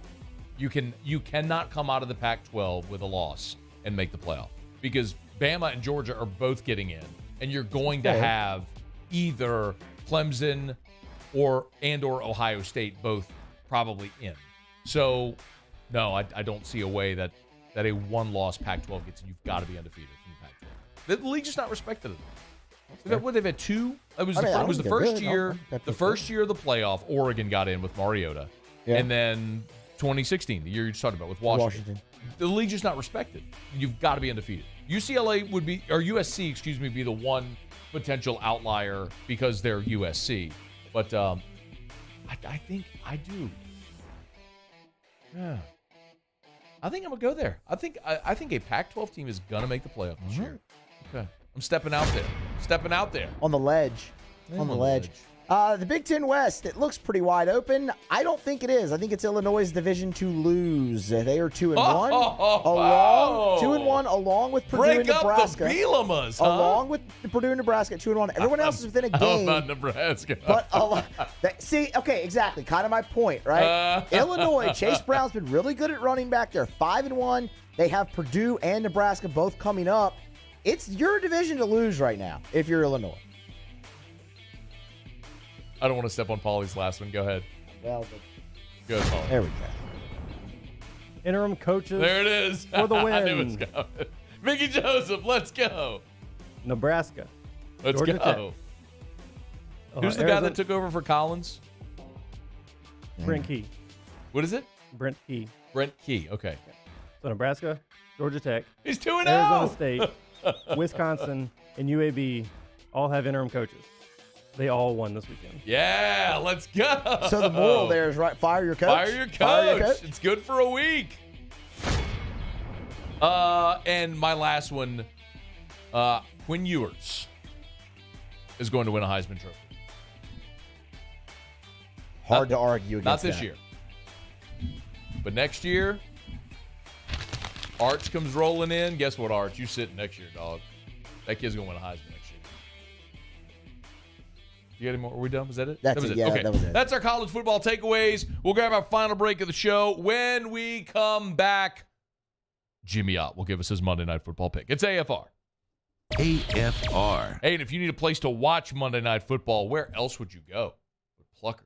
Nicholson just south of campus, Bluebonnet right in front of the Mall of Louisiana. 28 flavors of award-winning jumbo chicken wings. Monday Night Football, and tonight and every Monday, all-you-can-eat wings. That's right. Pay one low price and eat as many wings as you want all night long at either Pluckers location. Nicholson just south of campus. Bluebonnet right in front of the Mall of Louisiana. I'm really actually pretty jacked about this game tonight. AFC West, Raiders, Chiefs. Going to be hopefully a really good game to watch. Get there early to Pluckers. Stay there late. Eat wings. Drink beer. Bet on the game. Have a great time every night of the week at Pluckers. Again, 2 locations. Nicholson just south of campus. Bluebonnet right in front of the Mall of Louisiana. Dine and carry out or delivery. Uber Eats, DoorDash. You get your wings delivered from Pluckers. Where? At Pluckers. If you don't like our wings, we'll give you the bird.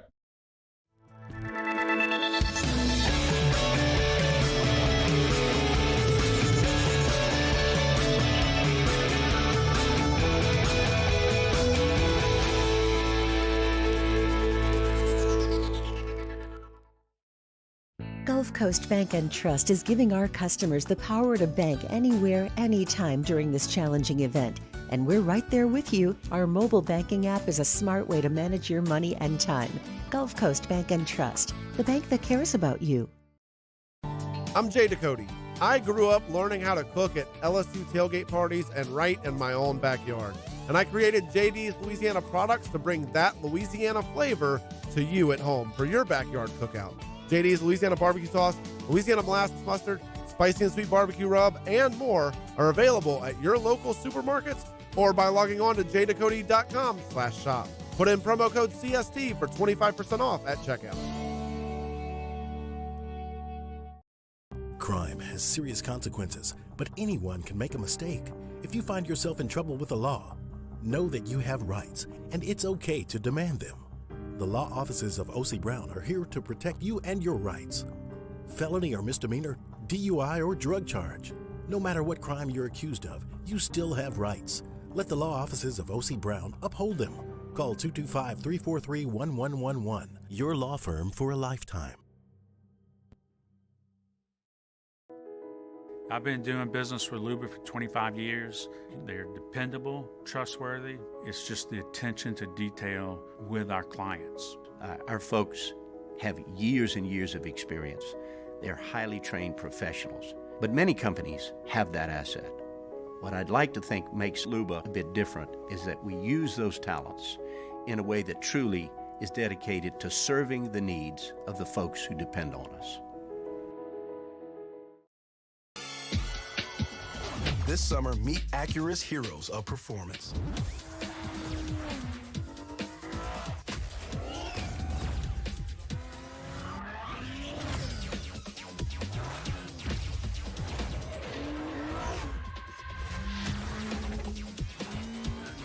Only available at the Acura Summer of Performance. This summer, visit your local Acura dealer for attractive offers on the MDX. Want more customers? Running Boards Marketing can help you get their attention.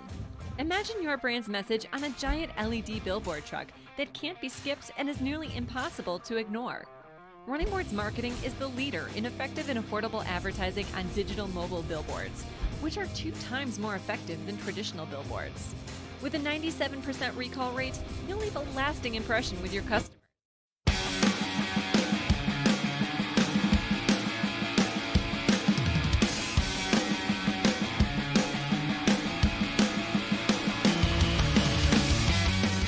After further review with Matt Moscona, presented by Relief Windows. Windows, doors, siding. Call 288-8138 or visit reliefwindows.com. ESPN Baton Rouge, New Orleans, Alexandria. Down the stretch we come, final segment here on a Monday edition of AFR, presented by Relief Windows. We'll get to Otter Locks in a second. Got to remind you about Shawbills Tire and Auto Service. ShawbillsTire.com, bumper-to-bumper auto service and name brand tires at wholesale prices no matter where you are in South Louisiana. From Morgan City up to Baton Rouge, over to Lafayette, points in between. Their newest location in the LP, that's right, Denham Springs. You got your own Shawbills now as well. There's a lot of places that can rotate your tires. There's a lot of places that can change your oil. There's a lot of places that can sell you tires. But nobody does it like Shawbills, where they treat you like family. It's why they've been in business for more than 50 years. ShawbillsTire.com. Shawbills, where we keep you rolling. All right, one thing left to do. Find out what we're betting on tonight. Time for Otter Locks. Otter Locks, presented by Lofton Staffing Services. At Lofton, we put people to work. Call us today at 924-0200 or go to lofton.jobs. So we turn to the one and only, the incomparable and often incomprehensible, the Oddfather himself, Jimmy Otter. How are you? What's up, Matt? Another winning day, Otter. Give me the bells, Muse. We're just cashing tickets here. Otter's out. I keep trying to tell people, Otter, I don't care if they listen to your whole show on Sunday at all, but they got to be locked in about 11:35 Central, because if you are, you're going to make money on Sunday. It's been incredible. What a run. Yeah, so it starts about 11:20 with Andy Isco and Paul Nolan. Damn it. They went 3-1. Damn it. 10-3 for all of us. The other 4, you got the combo set with Wes Reynolds, Aaron Running, JVT, and Randy McKay. They all get the best bet. Saints, under Washington, Tennessee, Cleveland, and Houston. So, and then I told Muse the only one I didn't play was the Saints, because I never bet Saints games, Saints or LSU. But I bet all the other ones. What did I end up, like 6-2 something in your 5-pack? Because there were some crossovers. I think it was like 6-2. Cleveland was a triple play. Houston was a double play. So that we had common picks on. Yeah. That was fun. So, but Luso, I mean, all Osinola in the deciding game last night gets 2-run single to put his team ahead for good. And, Otter, I only have so much time, and we had like 13 different people. I mean, broke a scoreless tie, the 2-run, 2-out single, broke through. He doesn't even get a mention. Doesn't even get a mention. Right. On the road in the postseason, doesn't even get a mention. Yeah. Don't worry about it. That's all right. You only get 100. eliminated a 100-win team. So, I mean. It was the Mets. Chill out. Oh, all right, now, I'm hoping you have a Monday Night Football pick for us. It's a tough one tonight. I'm All going right. to say it's not my favorite. 1 minute but remaining. I'm going to look at the public money. Chiefs 2/3 of the money, 71% of the tickets. Divisional game, divisional unders, man, have been really good. So I like the under better than the Raiders, and the Raiders really scare me because they are a mess. But I got the under tonight. Divisional unders have been really good. 60% unders for the season, but much higher percentage for the division game. Okay. Matt, I'm going to be at Minute Maid tomorrow. All right. So I got to give you the one that starts at 2:30 tomorrow. Houston, it's all big numbers, all over $2. Going to Astros, Dodgers, money line parlay for the first day. All right, Otter, we appreciate it, man. Have a great show. Where are you? Spoken Hub, me, All right. Manny, and Max. Thank you. Y'all check out Otter. Otter Locks and Game Time follows us. Muse, Paulie, thanks, guys. We'll see you all tomorrow at 3. AFR. As we get on down the road, let me remind you about Mold Zero USA. Had a great convo last Friday with Jim over at Mold Zero. So many AFR listeners have already called Mold Zero. And one of the things I'll tell you that's most humbling for me is a lot of you have called Jim. He told me this. I only know because he related. He said, man, it's incredible. So many of your listeners call and they say, I'm calling you. I trust Matt Moscona. So thank you sincerely to everyone who listens to the show, who supports our sponsors. And I'm telling you, honestly, I do a lot of due diligence to make sure we only partner with great businesses that are going to treat our listeners right. And Jim over at Mold Zero is certainly in that category. Listen, if you have mold or odor, call Mold Zero. They'll come in, they'll spray their patented, non-toxic, dry fog into your home, your office building, whatever it is. You just have to let it dwell for about 2 hours in the fog to dissipate, then you're back in your house. No worries at all. Mold-0USA.com. Follow us on Twitter at 1045ESPN to cast your vote in the Citizens Bank and Trust poll of the day. Vote daily inside Off the Bench, anytime. Hunt and Hill. And after further review, Citizens Bank and Trust brings you the poll of the day via Twitter at 1045ESPN.